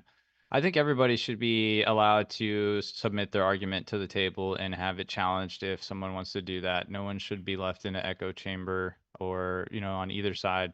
So that's my answer. I back that for sure. Boopity Boop sends $5. Nick is the best debater. No one can beat him. All right. Thank you. Thank you. Elon Redagorski sends 15 shekels. It's embarrassing that Nick has to even debate someone like Daniel. Daniel's a clown. He can't even stay on topic. Even now he moves all to these shekels enrichment. coming in. All these shekels are just pouring in. Get the shekels, guys. He's a Noahide. He believes that you're supreme. He believes that you're superior racially and spiritually. Send those shekels. The conversion rate here after this next question. It's about 3 to 1. Trust me, I know. I get $7,000 opposed. It's 3 shekels for $1, give or take. Oh, okay. Got it. Okay. Famo7503 sends $5. Nick, if Hamas was confirmed to be operating out of a hospital in Tel Aviv, would Israel obliterate it the same way it did to hospitals in Gaza? They wrote that in a way that I did the part on accident, actually. That was good. I mean, if they kind of occupied the entire area to where a ground invasion would actually be dangerous to the IDF, yes. But my guess is in your weird scenario, somehow Hamas made it all the way to Tel Aviv, but nowhere else, and they were just in a hospital. No, I doubt it, but that's just a completely different scenario. So I don't know, depending on what your question is. How much longer, Mike? The question? Depends how quickly you guys answer each of these. I'd say another maybe 15 minutes, 20 minutes max. If we can keep the responses as quick as possible, we'll get through them for sure. So a couple people sent some big ones, so I just want to mainly make it sure we get to those. We got another from Famo. Nick, why is Israel, with its genocidal and baby murdering history, allowed to have nukes, but Iran no? I do believe this was one of Daniel's points. Yeah, this idea of allowed or not allowed to is just about what is. It's countries that do or don't. The non-proliferation idea is a thing, and it's increasingly becoming more of a thing in more modern history, and it's just a matter of whether they want to or not. But this idea of allowed to or not, there's no authority that says you're allowed to and you're not. There's just people that in some cases are stronger and some that aren't. Fair enough. Okay, Dylan Martin sends $2. Nick, what is the interim agreement in Oslo 2? Well, Oslo 2 itself is an interim agreement, so I'm not really sure what he means within Oslo 2. It was in 1995, Oslo 2, and it was supposed to be about a 5-year or so interim, and it went into Camp David. And I know you want me to keep this quick, so I'm not going to go into that. People can just look it up, but that itself was an interim agreement, so I'm not really sure what the question is. Okay. Notelicopter sends $10. How terrified, mad, angry does Daniel look right now? Why do you think he feels the way you perceive him to feel? Yeah, maybe I need to get a diaper like these IDF soldiers, and I don't know. I need to wear a diaper. They were talking to chat. Were you? Huh? I don't know if they were talking to me. Chat, basically. Oh, okay. I mean, you can answer to it, obviously, not how you did, but I was just being snarky. I was just being a jerk, like I always am. AP the Revenant, thank you for all the super chats. AP sends another 5. Says, "Come on, Nick, you got to let Daniel down easy. He wore his best dress to debate you tonight." He needs to get a better comment out of $5. It's a pretty lame comment. Yeah, that's entirely self-inflicted. If you want to say more, you can. Hot Libertarian for $5 said, "I would like to know if Daniel thinks it should be legal in America to marry 6-year-olds since his prophet did."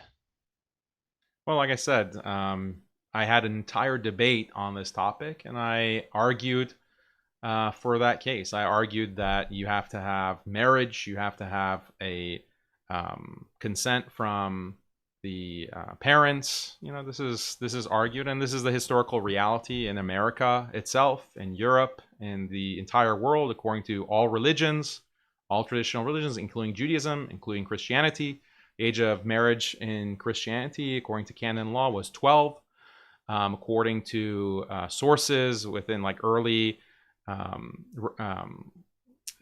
apocryphal gospels, that Mary was actually 12 years old when her son forcefully impregnated her with himself.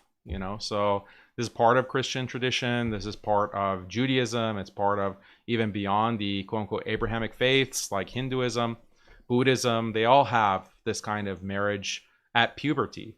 And puberty can be as early as 8 years old, 9 years old. So this is something that when you don't have marriage, when you don't have that outlet, those 8 years old, 9 years old, 10 years old, they start fornicating, they start going to pornography, they start going into all these degenerate habits that is very destructive to society. It also leads to a lot of child molestation. It leads to a lot of teachers who are molesting children. It leads to daycare workers. We do got to all get of this. to the next couple questions here. I appreciate. Well, they keep your asking, answer. so they want to ask like these. I think so if you don't want to hear that a few different answer, times. Mike, if you don't want to, No, I just wanted a little. Don't ask the quicker. question. Like, don't read No, those I get super it. chats over and over and again. I'm just saying a little quicker. That's all. I do appreciate you engage with it though. That's respectable. Poll since another 6. Most Muslim immigrants are not from war zones. That's just a statement. I don't think that's true at all. Yeah. No, I think that's the explosion in immigration from Muslim countries is due to the war on terror. It's due to all these countries being in a state of turmoil because of Israel's actions. AP the Revenant continues with, you might want to get a refund on that degree, Dan, and that's not at all what Marco said. Stop lying. Go and watch it. All right. Note to Kelly, note Lil Copter sends another 10. Thank you. Nick is destroying Daniel because the Zionists set Daniel up. Do you agree or disagree? Are you asking me or? I think they were again talking to chat. I don't know. They got 32 comments from the chat on that, so that might be the case. But if you'd like to say anything to that, Daniel, or I can move on. Nope. Cool. Chef Secret Sauce Nasty, welcome back, sir. You're in here often. Since 5. Yes, this bugs me. Matt hates pizza. Did you know you can take any food you love and make it into a pizza? What's your favorite pizza, guys? He asked that to every debater on the channel. I don't know if he's building a list. My favorite pizza, I really like barbecue chicken pizza. For some reason, I like barbecue sauce on a pizza, but I also like just the cheese, regular cheese. If you're asking about, like, I don't know, places to order, there's halal pizzas that are really good. So I get barbecue chicken, or halal pepperoni is really good. Yeah, these are some of my favorites. I actually think that's probably maybe not my favorite. That's pretty base. I think barbecue pizza and buffalo chicken pizza is actually pretty good away from the traditional, like, tomato sauce. But I like either cheese or maybe mushrooms with cheese. Yeah, that's a solid choice. Just no pineapple. Just no pineapple on pizza. I am a lot Italian, of people against the pineapple on pizza. I ate it one time. It just tastes like chicken. The pineapple takes like a savory flavor, not sweet. It's weird when the pineapple touches the cheese or something. It takes on a savory flavor. It was weird. I was so surprised when I tried it because it sounds disgusting, but I actually kind of liked it. Pizza can be very polarizing. AP the Revenant, another 5. I would like to point out he has not made one pro-Iran point in this debate. Great comment. Hot Libertarian since $2 says, did Jesus marry a child? No, but Muhammad did. You've just addressed that 3 times. The situation with Mary was just so much more extreme. Like, Jesus raped his own mother when she was 12 and impregnated her with himself. It's shocking. Yeah, I'm not Christian, but that's just disingenuous. There was no sex, Why? So he couldn't have raped her. That's not. Do you know what impregnated her forcefully? I agree. I agree. There was impregnation, but you said rape. That's not what rape means. Okay, well, force by certain standards, like if you look someone the wrong way, it could be rape. You rape them with your eyes. No, it can't. No, it can't. That's just a leftist talking point that I'm sure you and I both disagree with. All right. Yeah, I think forceful impregnation is pretty close to, what's considered to be rape, actually, legally. If you, like, sneak some semen into someone without their knowledge, that would be considered rape. Yeah, of course. The Lion 7017. This is my analysis of the Christian theology of Jesus, by the way. As Muslims, we love and respect not only Jesus, but Mary.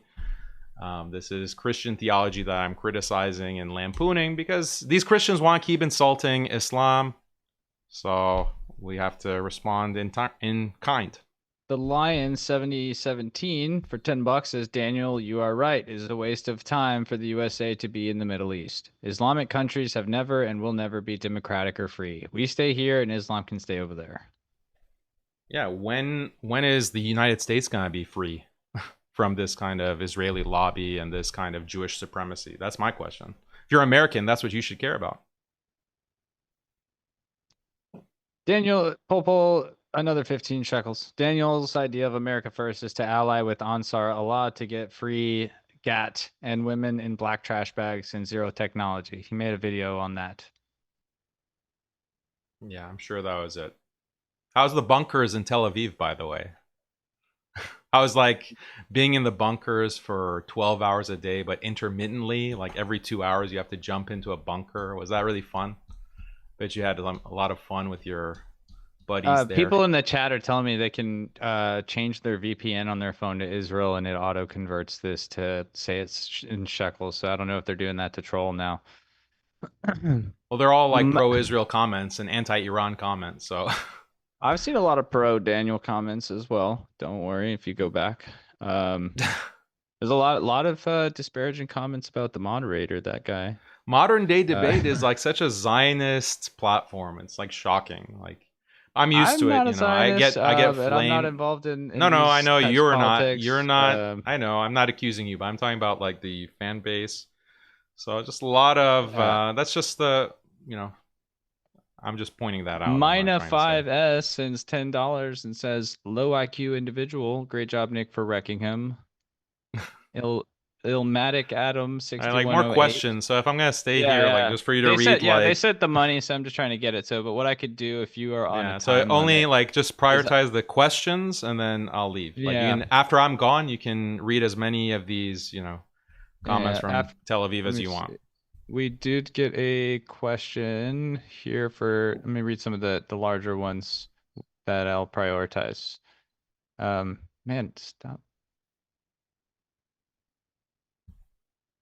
Okay, question for Daniel. What is the proper burial ritual in Islam? Proper burial ritual is that the body has to be washed. It's called ghusl. And then, you know, after that washing, it's like a full body wash with ghusl. Then there's a kafan, which is a white cloth that is used to wrap the body. And then the body is placed into the ground, facing towards the Qibla, which is Mecca. And yeah, there's a janazah prayer actually before that happens, before that body actually goes into the ground. So yeah, that's the basic outline of burial. Thank you for that. Here's another one for you. For Daniel, you seem really passionate about the IRGC support. Could that be because you have family in Iran, like maybe a cousin? That was from Nerd in the Ring for 5. Yeah, I have family in Iran, of course. So yeah, I don't like to see Iran or any Muslim country being bombed, whether it's by the US or by Israel. So yeah, but I am Iranian. Like I was born in the United States, but both my parents are from Iran. So, you know, I was a critic of the Iranian government. But that's another impact. Like if the US really wants to get democratic change in Iran or any kind of popular movement in Iran, like the worst thing that they can do is bomb the country, because that just rallies all the public in favor of the Iranian government, rally around the flag effect. So the bombing is just counterproductive from every single perspective. All right. Unicorn Black sends a big $50. Thank you. And I do believe you addressed this, Daniel, but he says it's clear Daniel is IRGC first. Sad, very sad. I wanted to read that because he sent 50 for the I mean, statement. IRGC, like a lot of Americans are actually, non-Muslim Americans are rooting for Iran. They're rooting for Iran. They are tired of seeing Israeli terrorism. They want to see someone stop Israel from just bulldozing through the Middle East. Like, they're devastating southern Lebanon right now as we speak. They have the intention to really acquire the West Bank, and the settlers are getting increasingly violent. We're seeing all kinds of terrorism being conducted in the West Bank. So people are tired of Israel. Like, even if they don't care for Iran at all, maybe they even hate Iran, but they still, like, Israel is so detestable that they want Iran to win. That's the reality. Okay. AP the Revenant said, but by your logic, Allah and Gabriel did the same thing to Mary because your Quran says the same thing. Refute that, Daniel. Yeah, but we don't believe that Jesus is God. So yeah, Allah can create human beings without parents. So Adam was created without a father and a mother. Eve was created without a father and a mother. She was created from the rib of Adam. And then you have Jesus, who was created also without a father. So that's something that God can do. What makes Christian theology particularly repulsive is that Jesus is God. And Jesus is God, and Mary was 12 years old, according to these Gospels, when she was impregnated. So she was impregnated by force. She didn't consent, by her own son. So this, like, incestual child rape, statutory rape, if you have a problem with, like, the idea that, oh, there's no physical. So I've read the Christian Bible as well. There is no gospel that says she was 12 years old. Yeah, it's apocryphal. I said apocryphal at the beginning. So it's a historical source. So Christians might not accept that. You said according that to this Gospels. According to this gospel, Gospels can be apocryphal or canonical. I don't know if you know that. You're a Noahide. So apocryphal Gospels are still historical sources that non-Christians can use to cite as evidence for the fact that, according to that particular Gospel, she was 12 years old. All right. I got 3 comments here. I'm going to read all 3 of them to get them, because they're all from the same person. And first one's question. Rachel Wilson sends $20 and says, Daniel, do you still think first cousin marriages and donkey pull cart societies are superior? I believe this is Andrew Wilson's wife. Just get over it. Just get over it. Rachel Wilson, like, you're at that debate, Mike. Yeah, like, get over it. You're still asking, like, you're still, like, coping about that, like, a year later. Like, get over it. Yeah, of course I still support first cousin marriage. Like, what's the problem? Like, this, and you had Christians themselves, like other Christian apologists, saying that Daniel won that debate because Daniel's right. The Bible does not prohibit cousin marriage, and there are many Christian sects on the Orthodox side, which Andrew Wilson claims to be, and his wife claim to be Orthodox Christian. I don't know if they have gone out of that, but according to some Orthodox sects or Orthodox aligned sects, that side, they do cousin marriage. They accept cousin marriage. So it's not just Muslims. Sorry, that was a retarded argument from your husband, but get over it. It happened. It was last year. Second comment from her was, and thank you for the support, Rachel, another 20. Daniel, how are you going to criticize Jewish subversion when you admitted in your debate with Andrew that the Muslims' plan is to outbreed Americans until you can take over? I never said that was America's or Muslims' plan. I said that's what Muslims just happen to be doing, because Muslims actually have stronger marriages and family values that lead to higher fertility rates. And it's not just Muslims. You know, you have many traditional groups, like traditional Christians, or Jews rather. Traditional Jews, the more religious sects, like the Hasidim, they also have higher birth rates. So people who accept the secular standard and these liberal values of marriage and sexuality, they're going to die off. They're going to die off because they cannot maintain a population replacement fertility levels. Okay, we got one more from Rachel, and then I'm going to read Funkier Mint's comment. She said for another 20, thank you. Daniel is wrong. Orthodox Church tradition holds that Mary was 15 or 16, not 6 years old. And we do not believe that Christ impregnated the Holy Virgin with himself. No fornication was involved. Stop lying and blasphemy. Well, I just said the facts. Okay, Jesus impregnated his underage mother with himself. What would I say there that is contrary to what you believe as a Christian?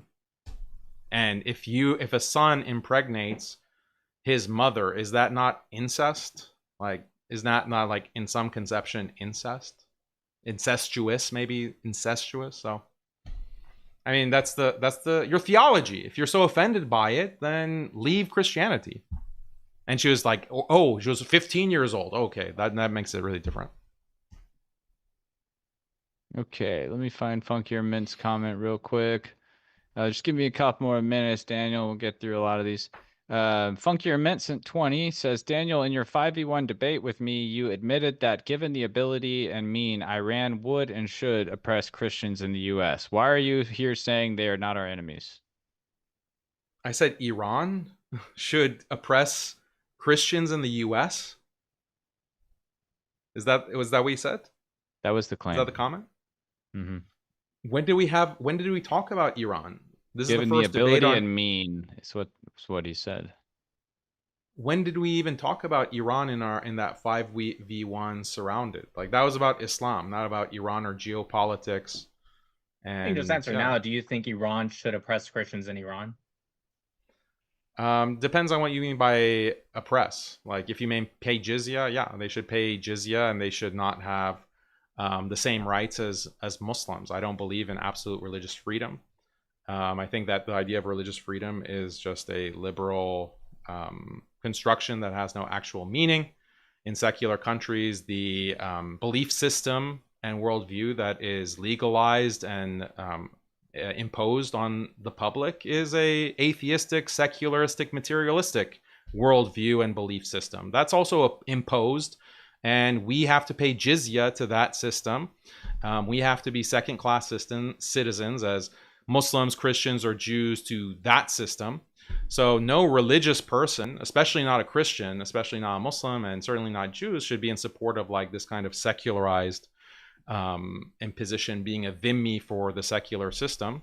So as a Muslim, I prefer that Islam be the law of the land for Muslim countries. And if Americans converted to Islam, they accepted Islam on the basis of what they understand of it, then that'd be great. I'd be happy about that. Okay. Bless My Vibe Code sent $10 and says, I don't agree with Mr. Pikachu in supporting Iran, but I also don't support the U.S. government under any administration. Government is evil and tyrannical. They need to shrink the FedGov to a pin size. Did you change your name, bud? Pikachu?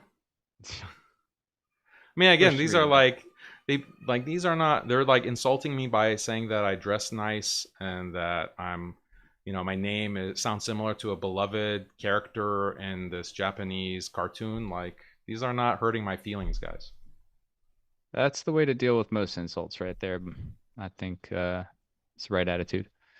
Okay, a couple more for you. Let's see. Wait, this one's for Nick. Robbie Hatmaker sends $5. Nick, do you think the right wing has been infiltrated by Dawa lies and that has been shifting the base towards anti-Israel? I think there's obviously an infiltration. If you want to know more about that, to keep it quick, you can read the 100-Year Plan by the Muslim Brotherhood. We're about halfway through that. However, I make it pretty clear in my lives that I believe leftism to be a more direct threat today, at least, than even Islamist attitudes or infiltration, if you will. Like, how can you not ask about like this questioner, like about infiltration of Israel, like Zionist influence? Like, when you have literally all of these major US politicians and presidents literally going and kissing a wall, like, do you think it's Dawa? Is Dawa that's influencing the right wing because you have Donald Trump going to Mecca and like kissing the black stone? Like, is that what's happening? Or is he going to Jerusalem and kissing the wall? Like, this is nonsense. Yeah, I don't think politicians are forced to go to the wall and kiss it. People do that because they have a respect for it.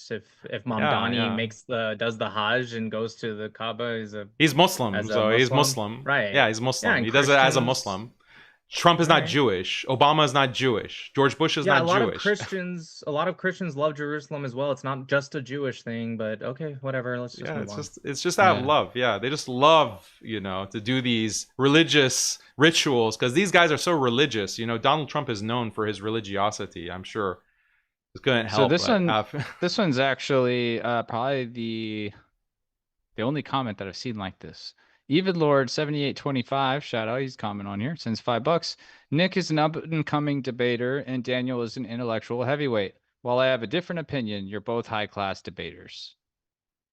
Thank you. I'm Appreciate low the, class. Get more nicer comments like that. I'm Oh, is low that it? class. Oh, the I like rolling controversy around in the continues. mud. Yeah, I like rolling around in the mud. I like, you know. So No, I don't Okay, think Nick he called is you low maybe class. Nick It is was the more. opposite. Yeah, I think that was know. a I'm just saying compliment, that. to Yeah, he's both of you. complimenting me. I appreciate it. Thank you He for doesn't considering want me to high take class. the compliment. Okay. I Take know the you compliment, answered dude. this already, Daniel, but Flavius did send $50 to ask Daniel, explain to us the concept of taqiyya. Be honest, as if it were a member of your faith. As if we were a member of your faith. You know, be honest for once. And then some, I think it's Arabic, if possible.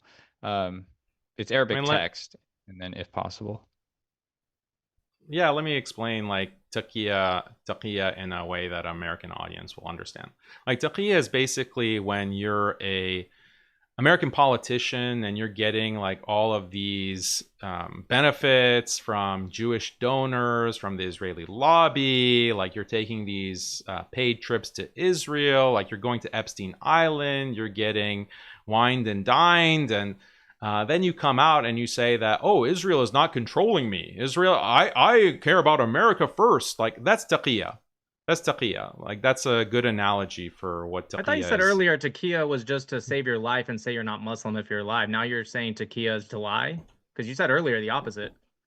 Yeah, my response was actually sarcastic. I don't know if you picked up on the sarcasm there. So it was a Freudian slip. Snarkasm. Okay. Yeah, AP the Revenant says you do realize for $2 you could pay. You realize you can use a VPN to change your dollar dono. Yeah, I did see other people commenting that earlier. why would they do that? That's my question. Like, why would you go to the trouble of making why your did they tell donation me shekels? the audio's? Why would they tell me the audio's not working when it is every single time? And every time I go live on YouTube, I think that's just a glitch, honestly. And Robin sends $5, says Daniel is legitimately confused about the moral difference between Hezbollah, Hamas, the IRGC, etc., and the West. That's it. That's the comment. Oh. Yeah, well, Israel is not part of the West. The United States, okay, the West.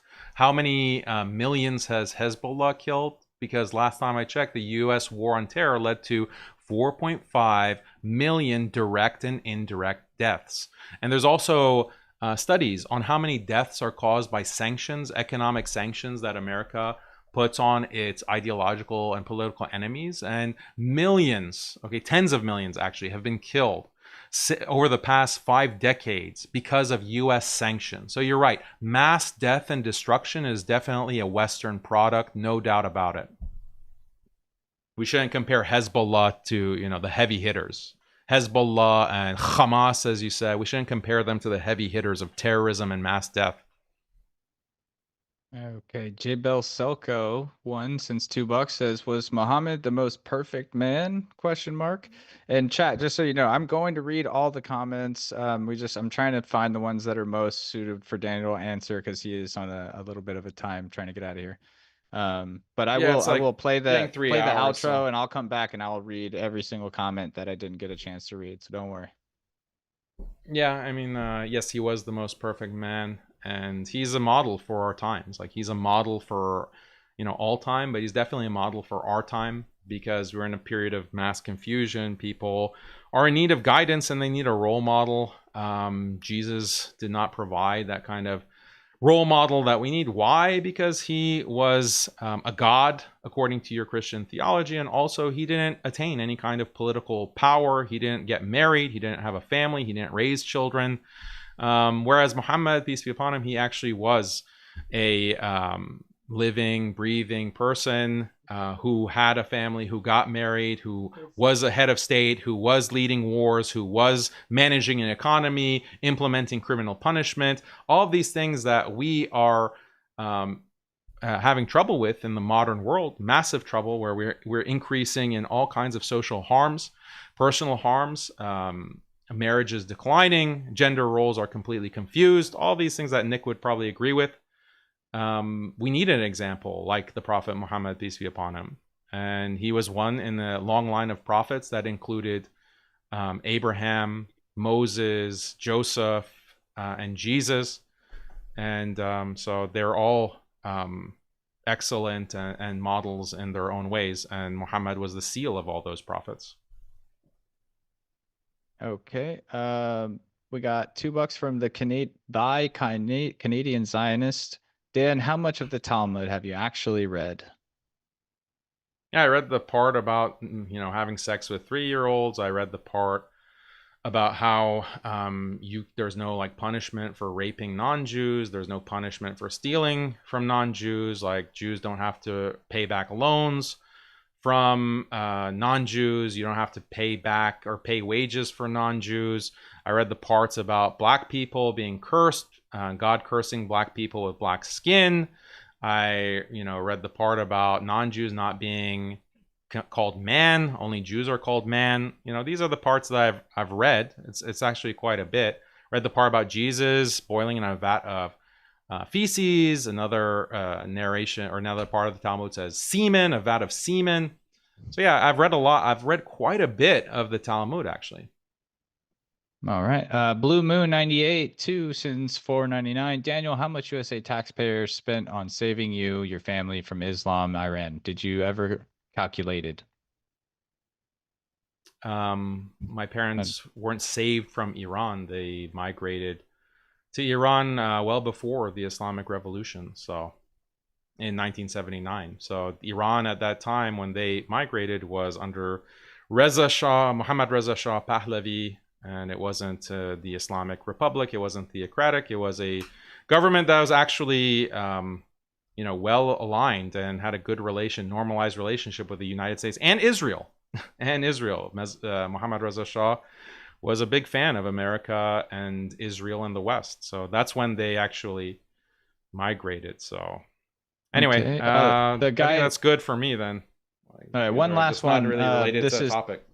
This is the guy that said the earlier question about the 5v1. Funkier Mint sent $10. Says, you brought it up in your topic. Christians have a victimhood complex. Maybe MDD will put the video out soon.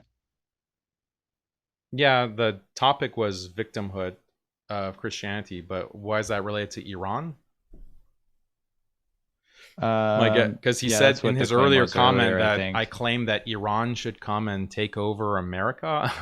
I don't recall ever saying anything like that or thinking anything like that. So I don't know what he's referring to. Okay, appreciate it, Mike. Well, yeah, I appreciate you giving us the time. Thank you, Nick. Appreciate it. Nick, did you want to stick around and answer any super chats? You got to go. You're muted, man. Hello? He's muted. Sorry, sometimes I accidentally click that button because it's just like a touch screen. Anyways, I said I pretty much blocked off till 10 p.m. Because I know these sometimes go over a little bit. So if there's super chats for me to answer, I'll stay and answer whatever you want. Okay. All right, Daniel, I appreciate you. Thanks for coming out. Thank you, Daniel. Appreciate it.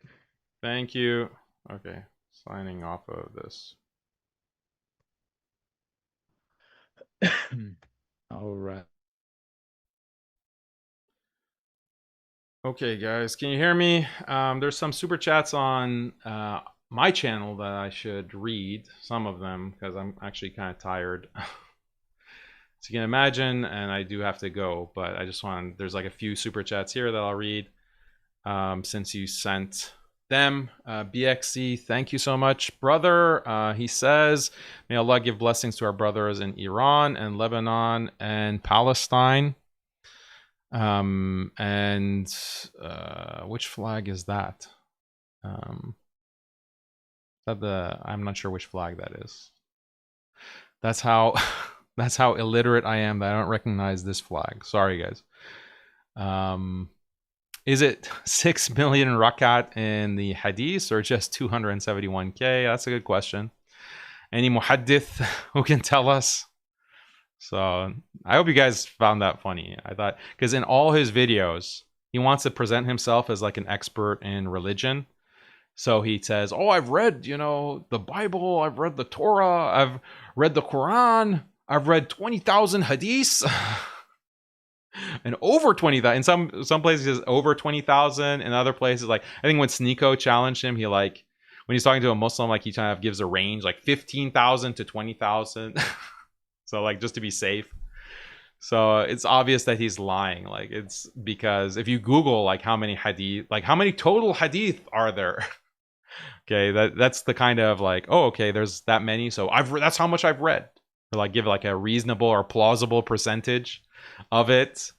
And then so he didn't really know about the repetition aspect that the asanid and the metan, like the unique mutun, like the metan of the hadith, the body of the hadith. Like if you only look at the unique aspect of it, then it's much fewer, like between Bukhari and Muslim. So I tried to catch him on that. And then he said, like asking about the rakat. I hope you enjoyed that. Hope you enjoyed it. Oh, how should I know what that rakat means? How should I know? It's like, oh, didn't you read 20,000 hadith? Like, you don't think that any hadith refer to the units of prayer in the prayer? Like 5 prayers a day. Like that's kind of significant in Islam, especially in the hadith. So there's like entire books or chapters of hadith on just the prayer. So anyway, yeah, he's a charlatan. USA can say just pay fair price and save itself instead of trying to take over whole Islamic world. That way they don't need Israel for low price and just accept. True. NYCC says the Cassandra thing is a lie. It's American investigation that led nowhere because they had no hard evidence. They saw money going from US from Lebanon to Colombia. I watched the documentary yesterday. Yeah, so much of what he said was just lies, like just lie after lie after lie. And he was accusing me of like, oh, you're just using IRG sources. Like all of his sources were US backed, like US backed government. Oh, government officials have said, and then they report what the government officials have said, the US government officials, and that's the news. And just because it's printed in what you consider mainstream news, that, oh, we have to trust that. That means you're more objective. Whereas Daniel only has IRGC sources. Like this is like a comment, like this is a functional inequality or a structural inequality between like anyone who wants to argue against the US side. Like if they control the mainstream media, it's like literally the US government controls a lot of the media. Okay, is this like news to anyone? And who is influencing the US government? Like who is actually buying out CBS News? Who is actually buying out CBS News and putting out this propaganda? And you can cite, oh, CBS News, that's an independent source, or AP or Reuters or whatever. Like this is a structural inequality, and still you get curb stomped. These are really, some of them are off topic.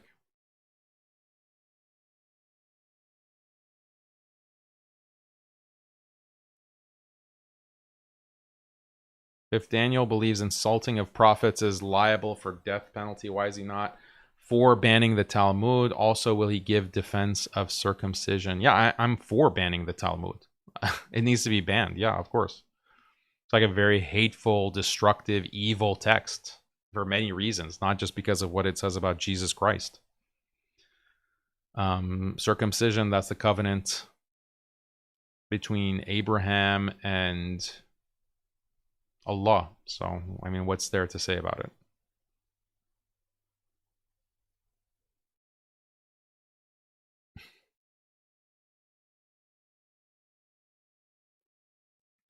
Ask them how they would win against Iran. This is from NYCC. Ask them how would they win against Iran if they can't win through invasion or bombs or air carriers. Nick mentioned Kharg Island, how experts say suicide mission. Yeah, I mean, he didn't really talk about any end game scenario. He just thinks that, oh, it's going to be, he was giving the impression that, oh, it's going to be a quick thing. Like, quick, we're just going to degrade their capabilities, their military. But it's just propaganda. It's like delusional propaganda to spread to Americans so that they'll be more in support of this war. Like, oh, we're going to secure the energy corridors, and that's going to be great economically for the U.S. Okay, why do you expect that to happen? They can't even open up Strait of Hormuz, Bab el-Mandeb Strait. They have shown no capability. Trump has shown no capability of opening up these energy corridors. He's like begging the international community to come help him. He's like crashing out. Trump is crashing out every other day about the Strait of Hormuz. But no, like this Zionist wants you to believe that it's going to be great. America is going to have all this free oil, free energy. So we're going to control it all. Don't understand that. Salam alaikum. Yankees fan says, it's still a shame that this debate was better than Uthman. A damn shame Uthman came off as a bigger Zionist than Nick. Really? That's not true. Like, obviously, Nick is a pure propagandist for Israel. He's getting probably paid in shekels. Like, there's like Israeli outlets that are interviewing him. He's like supposed to be a random TikToker. And he's getting these big interviews. So he's being propped up. But yeah, Uthman, what can we say about that? That's like such a cowardly performance that will be, that he'll be remembered by. Like, that's part of his legacy, is shilling for the UAE, won't condemn the UAE for allying with Israel, for backing Sudanese genocide, for building Hindu temples, promoting Abrahamic religion kufr. Like, he has nothing to say on any of those issues. He can't condemn the UAE. That's what he's going to be known for. Sad.